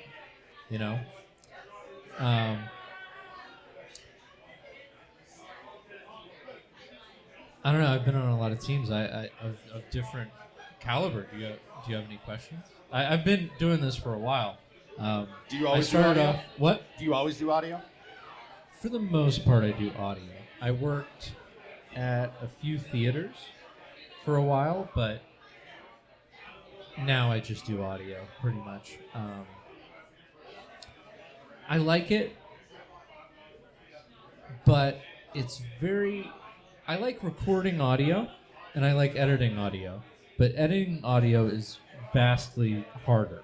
Yes. Because you have to deal with somebody, regardless of whether or not they're experienced, who usually has no idea how to describe the sound they're looking for. They have no idea how to describe that to you. So you end up with having to almost translate. Like what somebody thinks that they mean when they tell you they want it to be warmer, or colder, or more dynamic, or Give it more I hate tube. that word, by the way. I hate Dynamic? that dynamic. Like I know what it means because I'm an anomaly in that like that's exactly it. I got into audio after being a filmmaker, with making podcasts and everything. So like I've had to learn these things, but it's one of those things that when you talk to people who don't know this, they say, "Oh, I want dynamic." I say, "Well, what the hell does that mean?" Yeah, what does that mean? What does that mean? Do you want there to be like differences where it's quieter at some points and then really loud at some points? Because that's what I'm thinking dynamic is. Yeah, high working with dynamic sound. range. Yeah, high dynamic range. Is that what you mean, or is there some other meaning that you're talking about when it comes to the audio? I need it to sound more crunchy, more woody. More crunchy. I need it to have more It's like- punch. It's like so you want Punch I can deal with. Crunchy I can I deal can with get. punch. Here's the thing: crunchy I can get and punch I can get. But yes, I know what you mean. Like, could you make it a little bit more, softer? Have you heard of a producer button? No, I have not. Have you? No. Nope. Oh. Please illuminate me. So, I don't have one. You don't really need one. But essentially, it's a physical button, or it doesn't really have to be. It could be just something you're pretending to press underneath a desk or something. And it's when you have somebody in a live editing situation and they are just feeding you nonsense notes, right? Or they're undecided on what they want, truly. That is the core of what I'm talking about. Somebody who has no idea what they're really looking for in a particular situation. And so you go, hold on, I got an effect. Let's try it. I'll put it on. It's got a knob. We'll adjust it. We'll see how much we're gonna put in, and you just adjust something that doesn't do anything. and then you go, does that sound better? Yeah. How about that? So you're like the optometrist, is what you're saying. Yes. Is it 1 or 2? Yes, 1 or 2, but it does nothing. Yeah. And I've seen people do it, and 9 times out of 10 it works. Wow. The producer It's button. insane. Yeah. Because some people, they just... Most people know what they're looking for whenever they go through the process of writing and directing a film. Yes. They know what's in their mind's eye, right? But some people don't. Yeah. No matter how much work they put into it, the idea that they had at the beginning may have morphed so many times that, now you've been listening to the same thing 43 times in somebody's spare room in their house. Right. That you don't even know what you're hearing anymore. Yeah. Or you start hearing more than you normally would. All the little things that nobody that would actually watch it first time would ever notice in a million years. Exactly. So then you get into this kind of situation with people when you're editing, and this can be very detrimental for the 48, where you have to pick and choose. You have to be like, nobody is going to hear that negative 40 decibel click. Exactly. Nobody is going to care about the speaker hiss. And here's the truth of it, man. At least for me, at least. There has to be some leeway in terms of what is possible and what is acceptable for you, given you have 48 hours. You know what I mean? Like, that's I think filmmakers, by their very nature, beat themselves up when they're not at perfection. But it's one of those things. It's like, you have to understand. In 48 hours, it's never going to be 100% perfect. If you can get 90%, that's a win. Mm-hmm. Okay? So I have 2 things before I go. Yeah. That are like big suggestions. Yeah. So the number one thing that helped me in audio when I was starting out, I got denoise software. Yep. And it doesn't have to be $1,400. No. They have packages where it's just the denoise for the voice for $40. What was the one? Is it Waves? It's Isotope. Okay. Isotope's good. They have Yeah. a $40 one? Yeah, they have a $40 one. Okay. I got a deal one time on the 4th of July where I got the $1,400 license for like $180. That is a deal. But that's besides the point. The point is like, even just going one pass through that with camera audio. Yeah. And your film will be worlds better, and it takes 5 minutes because it's audio. It's really light files. It's not like you're feeding 4K ProRes. Right. It's gonna load quick. You're gonna be done in a minute, right? The second thing, people have a problem justifying audio equipment,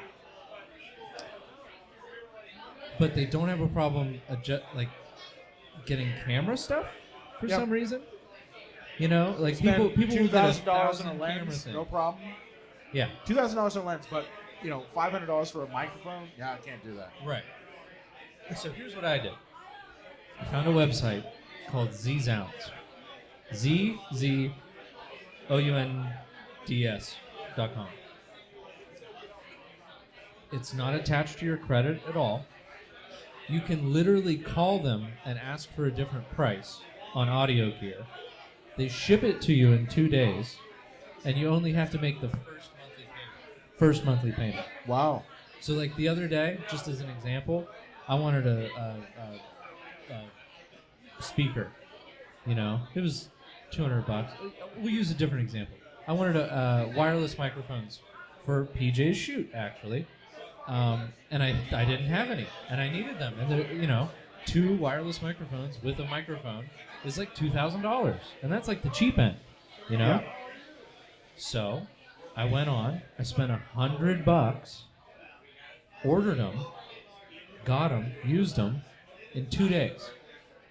You know, and stuff like that can get you to a point slowly over you then time return where it you have a afterwards? full kit. I did not return it. Okay. But that's where I got all my gear.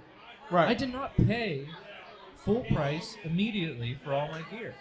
When I needed something, I got a little thing, one thing at a time, and, you know, built things up. That's right. You can't, unless you have a lot of money, you can't go into any film situation and legitimately be prepared right off the bat. Right. Especially because you're going to find out that there's stuff that you thought you needed that you don't. Right. Awesome. But yeah, that's my sound I diatribe. appreciate you sharing your film knowledge and sound knowledge, because sound is really one of those things that I think people struggle with almost as much as anything else. Yeah. It's the sound that gets kind of left at the last. That's always the last thing you work on. I'm really glad we had a lot of sound people Yeah. come over here, because it's not usually the case. It's like I was the director, cinematographer, which we want to talk to them too, but it's nice to have a lot of people from an audio point of view. Yep. So. And there's not many people doing audio for the 48 at all. Right. You know? Like I get, not a brag, I get like 40 messages every 48. And I'm sure every other person that does audio does too. It's not just me. Yeah. Because it's incredibly intimidating. Right. You have no, I mean, other than the levels, you have no visual cue on whether or not anything you're doing is going right. Right. At all. You know? And my one last piece of advice before I go in a second is record low instead of high. Yeah. If you can barely hear it on set, that's so much better than you thinking that it's the right volume out of the recorder, and then finding out later that like now you're gonna run 2 hours of declip on audio files. You know? Yeah. Like keep it low. Awesome. Thank you very much. Thank you very much for the insights. Let's give a round of Really appreciate applause. Woo! Well, is there anybody out there? Just nod if you can hear me. Any other teams want to come up here and talk about their experiences over the past 48 hours? You were a filmmaker, actor, worked on the crew. Fluffer, whatever.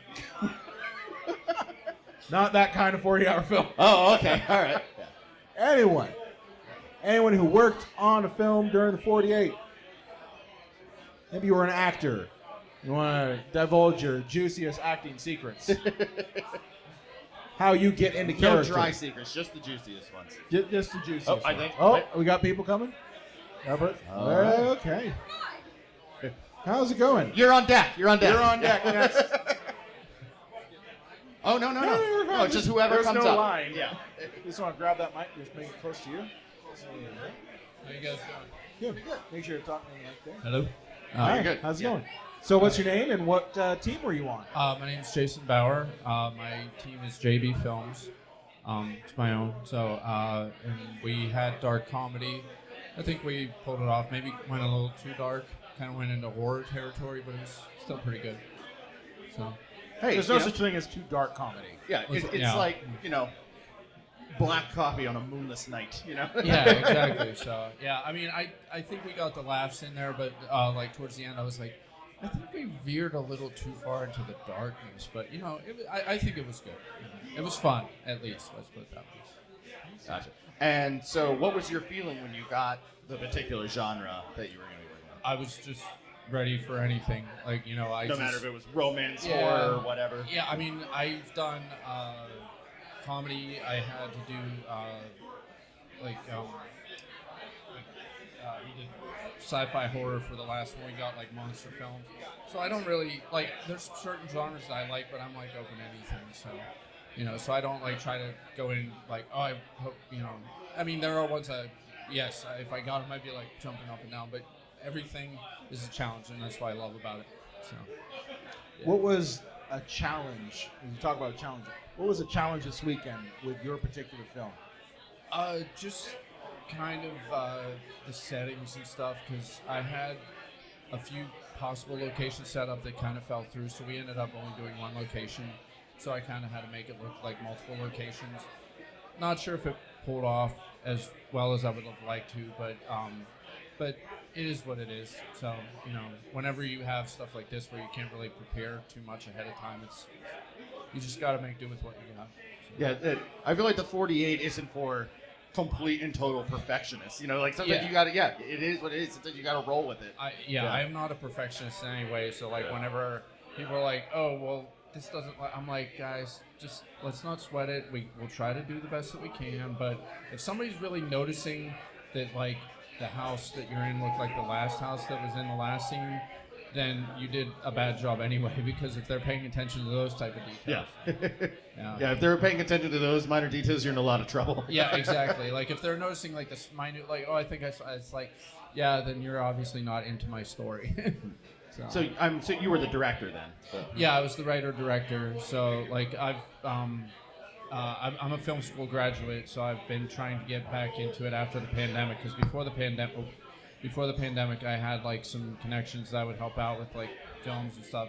So after the pandemic, and a friend of mine told me about this, and I heard about it before, but I was just like, oh, yeah, this would probably be a good way to get back into things. And so I'm just trying to reconnect and build things back up and go from there. So, As a director, how do you direct your actors? Like, obviously, a lot of directors kind of take a different approach, right? Some people are like, just read the lines in the script.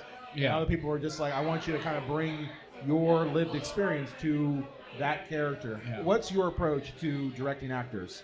My approach is that I let them do a read through, like, to hear them say it and stuff. We'll do like a practice read through before every scene, and after the first take, I just will make notes. Like after it, I'll let them go, see how it goes, and if it doesn't feel right, I'll be like, okay, it wasn't bad. You never want to discourage them, but you just be like, it wasn't bad, but I just feel like you're maybe a little stiff on this, or you got to relax and make yourself immerse into the character, because you can't come off as like an actor like reading lines. Right. So yeah, it's just for me, it's just taking a relaxed approach, because a lot of these people, some of them like have had experience, but some of them haven't had a whole ton of experience. So you don't want to be like, hey, So it's just everybody's trying to get in there and make their mark. So you don't want to squash them, and I just try to have a very relaxed atmosphere. So faster, more energy. This time with feeling. Yeah, exactly. That's what I said. It's like, there are times whenever, because I work with my nieces are in it, because they want to be like actors whenever they grow up. So I'm trying to give them more experience and stuff. So those are the ones that you kind of like really have to be a little bit more like, okay, guys, and I don't want them looking at me as like Uncle Jason for the 48 hours. I'm like, I'm the director here. Like, you got to listen to me. And whenever I say you're doing it wrong, I'm not joking around with you this time. It's like Uncle Jason is saying you can't. Yeah. Literal and figurative kids gloves. Yeah, exactly. So yeah, it's just you just gotta go with the flow, because I don't consider myself an actor. I've been in some of the films just because I've had to be sometimes, but like I try to stay behind the camera. But so I can't. I know what my vision is, but like from their perspective, I try to like meet them halfway if they have like a different idea about something, and I'm like, oh, okay, yeah, cool, fine. And if I don't like it, then I'm like, that's a good idea, but we'll save it for another time or another role or something like that. So, Now, you had dark comedy for this particular thing. Yeah. What do you think makes a good dark comedy, as you've spent this weekend doing that? Just something that you can laugh at, while kind of at the same time, after you leave the theater, be like, was I okay laughing at that? Yeah. So it's like kind of making them like, huh. like my one niece asked me, she's like, what does a dark comedy mean? It's like taking something that normally isn't like laughing at, you know, you're kind of like laughing at the people because they're like ridiculous and stuff. They get caught in ridiculous situations, but you kind of want to make the audience feel like second guessing themselves, like, should I be laughing at this and stuff? And she was like, so you want the audience to be uncomfortable? I was like, yeah, like, Right, you know, that's the like, whole thing. It's just like, if you're not making the audience uncomfortable whenever you're trying to do a dark comedy, like if the Coen brothers worried about like every audience reaction, they wouldn't have made these films. Because like I watch their movies and I laugh and I see other people like, and I'm like, guys, it's cool, you know. It's like we only live once. You can't sit there and be like, oh, you know. So, but it is, yeah. It's it was fun and they had fun and that's all that matters really. So and they got to learn some new experiences and see things from a different perspective, and that's why I want to try to teach them, because like I want to be a filmmaker since I was 10. So now that like it's more, you know, back in the 90s we didn't have this type of technology. So the fact that they can experience at a younger age that I didn't, I'm happy that they can do that and get a like maybe an earlier start than I could. You know, the earliest start I could get was whenever I was in high school and I was in the communications classes and doing the morning news and stuff. So I was like, you know, when I just usually sometimes just had to push in the tape for the morning news to record, and I was just like, cool. So for me, that was awesome. Did the tape deck editing back in the day? Yeah. Video toaster? Yeah, Video it was toaster. like one of those things that was just like, you're sitting there and sometimes you would eject and and I'm like, oh my God, you know, and the teacher's looking at you like, did you break it? And I'm like, I don't think I broke it. I think it just broke on its own. It broke on its own. Yeah. Yes. Okay. I mean, I may have helped it, but it was definitely broken beforehand. But yeah, I mean, technology it amazes me. Like, you know, just even looking at my own camera, there's stuff that I'm so used to, but then I'll like hit something and I've never seen, and I'm like, oh wow, it does that. Cool, awesome. So yeah. But back in the day, we had we put it in, you had to like push the button, and then like if you didn't catch it, you had to rewind and stuff like that. And I was like, you guys got it easy nowadays. The fact they're not playing with tapes already makes it easy.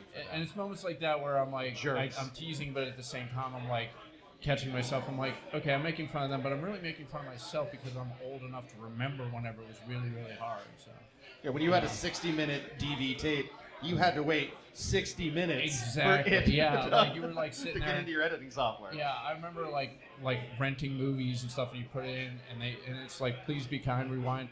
I got many times where I would put it in, it was already at the end of the tape, and then you had to wait for it to rewind for you to start the movie, and you're like, yeah, whatever. So, but now you just pop in the DVD or the Blu-ray, and you're just it's right there. Or you don't even need a Blu-ray, just click on Stream Netflix. that Yeah, sumbitch, it's just, yeah, it's just like, I love it, but at the same time, I hope it doesn't lead to like, you know, like a idiocracy type where everybody's just like laying there like watching TV all the time. I'm like, I love it, but at the same time, I still want you guys to come out and you know. I was teasing my nieces because some of their friends were helping too, and they were like doing their Gen Z like quotes and stuff, and I was like, what are you guys even saying to each other? Well, Gen Z phrases and stuff. They actually quizzed us on stuff, and I was like, I don't know what you guys are saying, and I don't That's even so want to know. mid of you. Yeah, I was like, I don't even want to know because I feel like that's gonna lead me down a path that I don't want to come back from. So. Well, I don't want to keep you guys to. No, awesome. Hey, great thank you so much. Appreciate your insight on working on the films. Yeah. Let's give a round of applause. Yeah.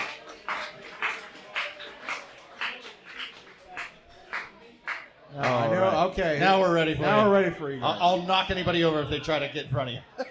Oh, you got you got the sunglasses on? sunglasses? Your future's so bright, you got to wear shades. Yeah, just make sure you grab that microphone there. Make sure Turn that towards you. Perfect.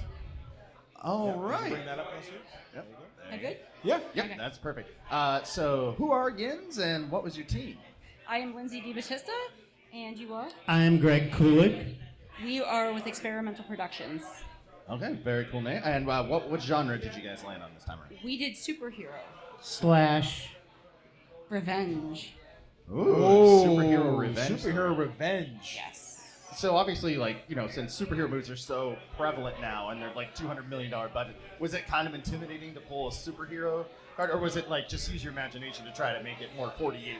Kind of used my imagination. Yeah. Yeah. I like to think I was the hero of the story, even though Lindsay was my nemesis. Were you the actor in the film? Yes, I was. Yes. You were the villain? No, I was the hero. The superhero ended up being the villain of the story. Oh. Boom.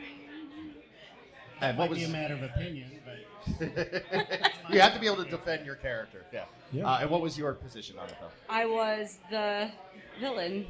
You were the villain. I was. Okay.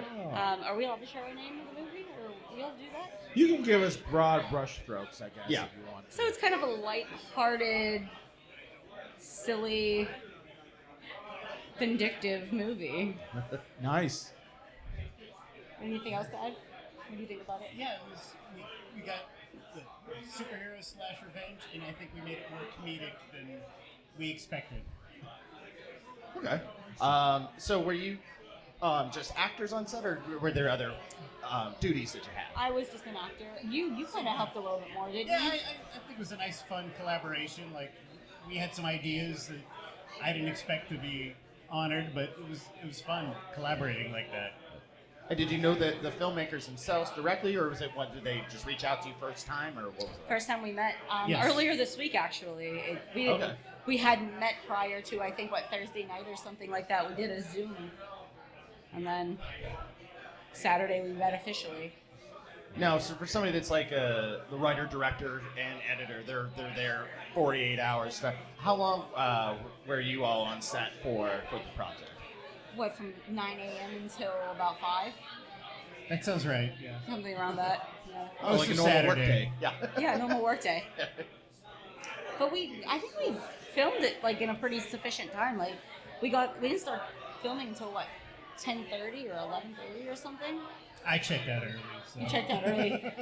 you were the more important character. So. Oh no, we're all important. It's an ensemble. So was there any visual effects on your end that you had to do since it was a superhero film? We did play with some things. Yeah. Obviously, don't give it away, but Telekinetic cupcakes. Yes. What was that? Telekinetic cupcakes. Telekinetic. All right, I got to see that. I did not expect to be in a stranger's home most of Saturday, flinging cupcakes around. Getting splattered by bird poo-poo. I didn't want to spoil the. Well, we'll see. We don't know that. We'll see it. We'll see it soon enough. So, have you seen a rough cut? Did anybody show? Are you gonna when you see it? Are you gonna go in completely blind? Yeah, I saw a little bit of it. Yeah, we watched a little. Okay. I'm pleased. All right. Yeah. Yeah. That's always like you gotta be. Oh, please, come on. Have it turn out, and then if you see it and you like it, then that's all. I was definitely nervous watching it, and then when I saw it, I had a smile on my face the whole time. So. Have you done 48s before? First time. This is your first time. Both of us, yes. And have you? It's your actors. Are you already acting in other things outside of 48? I'm currently not. I finished a show called Nana's Naughty Knickers at McKeesport Little Theater in March, but I haven't done anything since. But I planned on auditioning for the 48, so. And I've been doing comedy improv for about 8 years, so okay. I haven't done too much scripted stuff until yesterday. So, is there did you find that there was a challenge kind of trying to get yourself used to being on camera, and from doing the improv stuff to doing film? I think for me, a lot of the waiting around and being patient, just helped relax me. So, yeah. Oh, that's what a lot of actors say. Like that, you don't get paid to act; you get paid to wait. Yes. With 48, not as much of a project that had 6 months to do, but yeah, I'm excited to see this. I'm excited to see some telekinetic cupcakes. Yes. So yeah, it sounds amazing. And, Thank you. Yeah, thank you so much. Absolutely. Great. Yeah, you can do. There you go. I broke. Great talking to you. Let's give a round of applause. Looks like we got. Oh, you want to come? We see. I think we got next people coming up. No, don't end the call. I want you to be on the phone. I mean, you could tell us who you're talking We to. can put the microphone to the phone. Yeah. He hung up. He did a 48 himself. Jay in the back, Synergy. Yeah. Just grab that mic there. Oh. Hello? We good? Testing. Yeah, you're good. Hello? All right. So, as we start most of these things, Who are yins, and what was your team, and what genre did you guys get? My name is Clayton. My name is Connor. We are the Twins of Destruction for Team Twins of Destruction.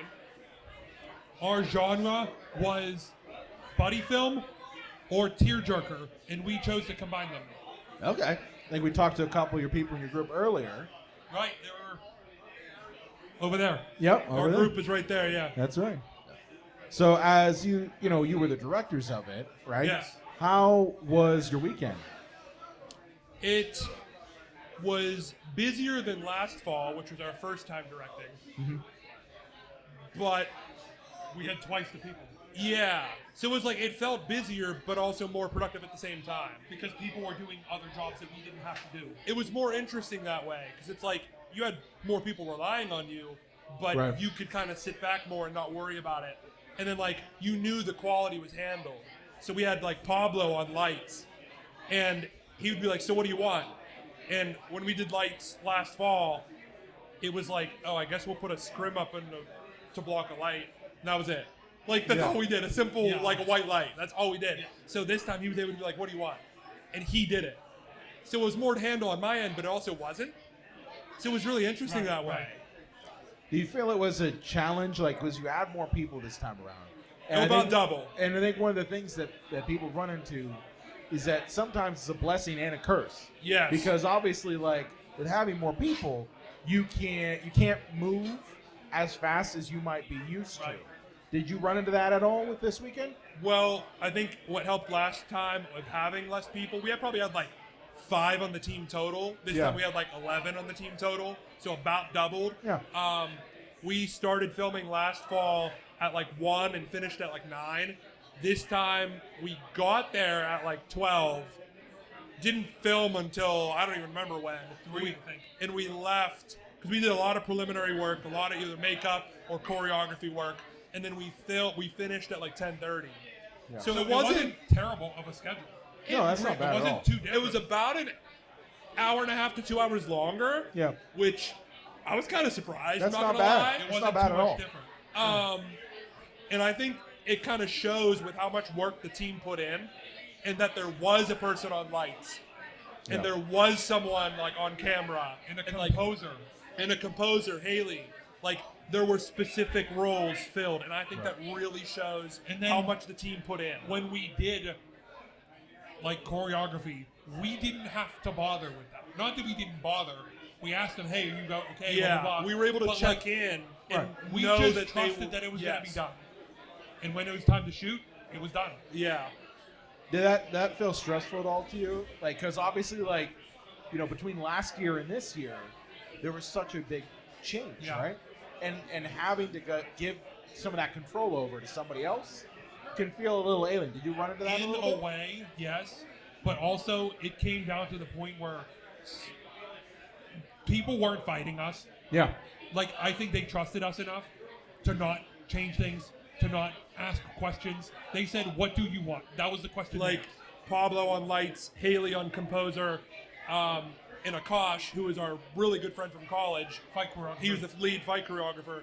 He was like, "I got it," and we Yeah. were like, "Hey," and then Haley was like, "What's your inspiration?" And we gave her the inspiration, and it actually sounds like the She inspiration. sent us samples, and we were like, "What's the rest of your music gonna sound like?" Like This it is sounded this like our good. inspiration. Pablo would be like, "What do you want?" And we'd be like, "Well, this," and he'd be like, "How about this?" And we add on to it. Like he would never like hit us with something back. They were Right. very cooperative. They were very well mannered in every aspect and trusted us. So if we said something, they would hit us back with constructive criticism, not, "Well, why can't we do this?" And it's like, so when we did a lot of preliminary meetings, we let them know that this is a group effort kind of thing. And we trust them. Yeah, to do So, their job. Last fall, I feel like it was way more run and gun. Yeah. This fall or this spring, we had a little bit of that where it got down to the wire and we're like, all right, we do gotta go. Like, let's just go. But it was more laid back in some ways because of the roles that were filled and the And trust, our trust, yeah. and the trust that was given to each other. And how do you grow from to more than double the crew that you had, like for other people that are looking to get other people to collaborate with? How'd you go from like 5 to 11 folks? That's a great question because it kind of, we always try to keep active in like the community. After last fall, we knew we wanted to do like more, and our cousin and our buddy Akash, our cousin Norina and Akash, we knew they were on our team no matter what. So we were like, okay, we have 4. Like we were like, we have 4. And then we kept up to date with like the Facebook groups, and we'd go to the events. We go to every single event. We always talk to PJ, great guy, absolutely phenomenal city host. And he would always like point people out. We actually met Pablo, our lighting guy, last fall at a networking event. PJ pointed him out to me and said, talk to him. Yeah. But to a personal incident, he couldn't go last fall. So we reached out to him this spring. So honestly, it's going to the networking events and talking to people like PJ, talking to the city hosts and the leaders, like the people that have been here for years that you can talk to and get to know, and then they can point out people and be like, wow, you would really mesh well with so-and-so, and that's how I met Pablo. I mean, literally how we started was we just said hi to Pablo.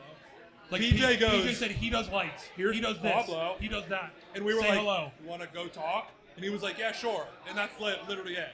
Just say hello. And then when PJ announced the auditions, that was new. We loved that. Yeah. Because we have Akash as an actor, Norina can act and edit. But we were like, we don't know. Like, So actors. we met Christina and Parker at the auditions. And then also Arrow Ray, Christina, Parker, and Arrow. And we added all those people just from the auditions. So again, more of an effort on our end to find people like PJ Going out in person. and going in person to meet other people, making the effort to actually do so. And that's hard. Yeah. Getting yourself out there and saying, I have a team, do you want to join me? And making yourself vulnerable and thinking, I need your help. Like telling someone, I need your help. Yes. It takes a village. It does. Oh, it does, yeah. It's kind of scary how much that's true. Yeah. There's nothing more frightening, I find, when you put an independent movie and it says written, produced, directed, starring, and cinematography by. It's like, what, you did it all? We've had that before in college. We've done that several times in college. So it's honestly interesting going into a more of a team role. Because like throughout our early YouTube film career, we did it all. So it's interesting giving the role to someone else, but trusting them to do so. Yeah. And then like this time, having them succeed with flying colors. Oh yeah. Yeah. It was very pleasing to have that happen. I loved it. I could only wish that everybody had that experience. Oh yeah. I haven't heard much. I mean, we've talked to like Jeff Smee and Jamie Chalmers and Jackie Ray, and I just talked to Jacob Hecht. They've explained their successes, but we just got here like not too long ago, so we want to hear more. Like I always love the stories, even the horror stories. Like they teach a lesson. Again, that goes back to talking to people. Yeah. Yep. And being in your community. Yeah. Just because it's a competition doesn't mean we can't share, like, Tips ups and downs, tricks. tips Yeah. and tricks. Yeah. The whole point is just that, you know, the community in this town is so small, but there's a lot of talent, and I look at the 48 as the best networking event Absolutely, you can yes. possibly do. Yes. You know, because literally in one weekend you are demonstrating your skills to potential people that you could work with outside of 48. Yes. That could be your ride or die people for your films, or you could be ride or die people for their films. So like I look at it as more of a network event than a competition. Yes. You know, yes, it'd be great if you won awards. That's awesome, but it's not really about that. No. If you can foster relationships with people that you're going to work with down the line, that's a win, in my opinion. Absolutely. Like we're already thinking about the fall, and Yeah. it's not even over yet. And Like, people from this team have literally said, I'm down. Like they're Awesome. already It's planning 6 months themselves. away. I mean, like you said, it is a collaborative effort. It's very much filmmaking in general, but especially the 48 Challenge. It's an and world, not an or world. It's not you or me. It's you and me. Yeah. Like it should be like that. Yeah. I wholeheartedly believe that. And we try to always express that kind of view and try to keep that up. Like when we're leading, we're asking questions. And we're A lot. inviting them in. and we let them know, if we don't accept your idea, save it, come back to us, and we will make your film. Film doesn't die. No. Like, with the it's 48. always gonna be around. Please, keep your idea. I love that. Yeah. But just right now, it doesn't work. Right. Because as Just team leaders, we make an executive decision. Just because. Have to. And it's like, yeah, you gotta play the cards. Yeah. But it's like, that's what I also love, is like when hearing other people. It's not just me. It's and, not or. So that's really cool too. Cool. Awesome. I can't wait to see your movie. Thank Great you. talk again. Thank you. All right. And next time we'll be talking with you when you have 20 crew members. We made a joke Double about that every on set. time. Yeah. On set, we actually talked about how it's gonna Next compound. time it's gonna double the compound interest. Then it's gonna be 40. Then it's gonna be 80. Then it's gonna be it's gonna go on and on. 'Cause right now it has. Awesome. All right. Thanks, guys. Thank you. Appreciate it. It was great Really talking appreciate again. the conversation. Yeah, it was great. Thank you. Excelsior. Excelsior. Excelsior. Yeah. Thank you. Great. Thank you, sir. It's great talking to you again. Thank you. Yes, let's give him a round of applause. What is our time check, Brian? We are at 9:35. 9:35. Well, is there anybody still out there that we have not had a chance to speak with that wants to talk about their weekend? Maybe you were an actor on a film over the weekend, or you were a grip, or the humble PA, and you want to talk about how you really taped those cables up over the weekend. I think that might be it for Pitt.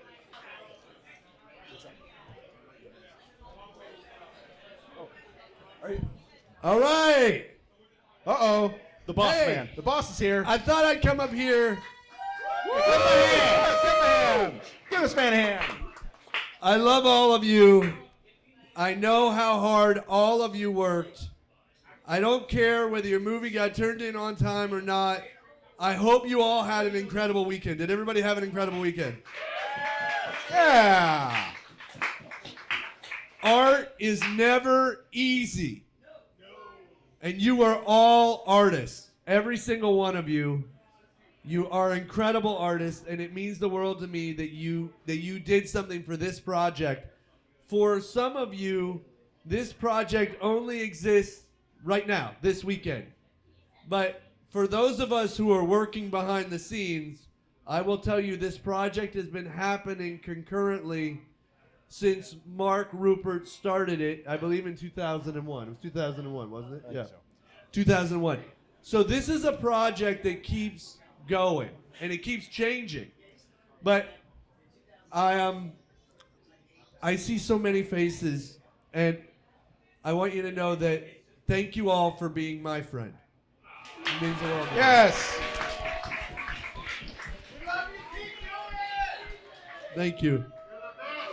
I will definitely say this again in screenings, but just so you know, that line is like, it's one of the most important lines that I have in my being.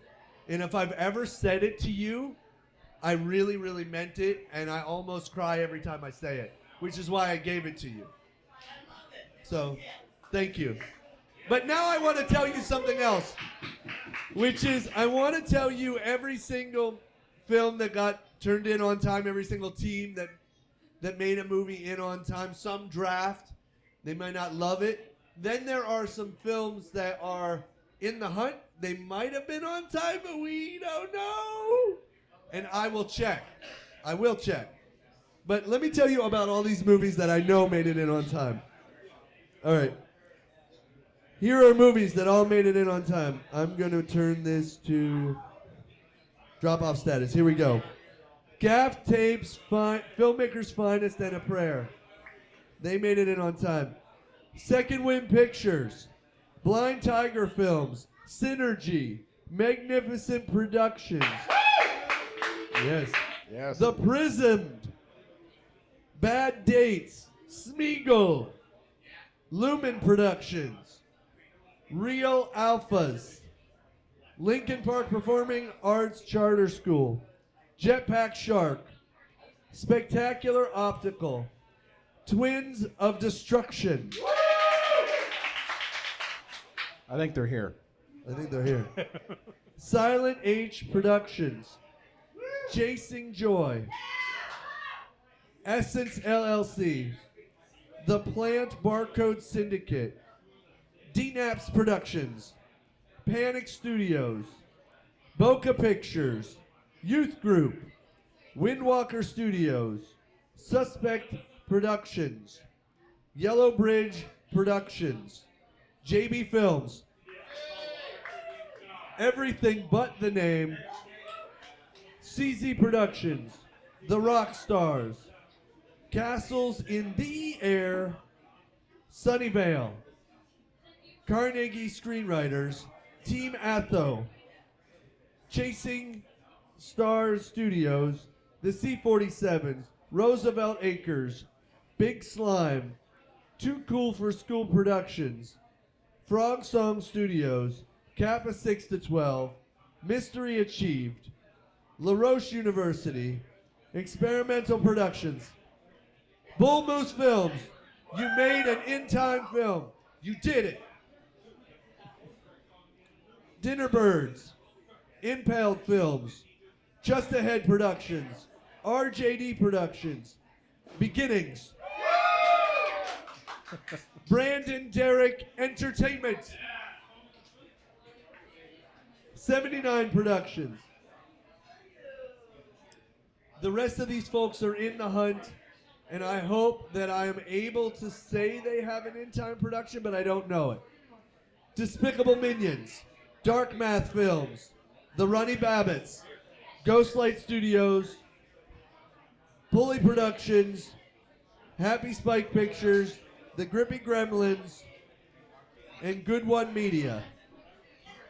Thank you all for participating and working so hard. And thank you, PJ. Without Yes, you, thank you. this doesn't happen. So give the man another round of applause, huh? Woo. Thank you. And I don't really know how we top that, so I think it might be time for us to call it a night here. And I don't see any kids in the room, so I don't have to worry about There is a language. kid in the room. There are There's some a kid- kids? there's a kid in the room. All right. All right, well, I'll just say congratulations to all of you. You made a GD movie in 48 hours. That is impressive. Give yourselves Give yourselves a round of applause.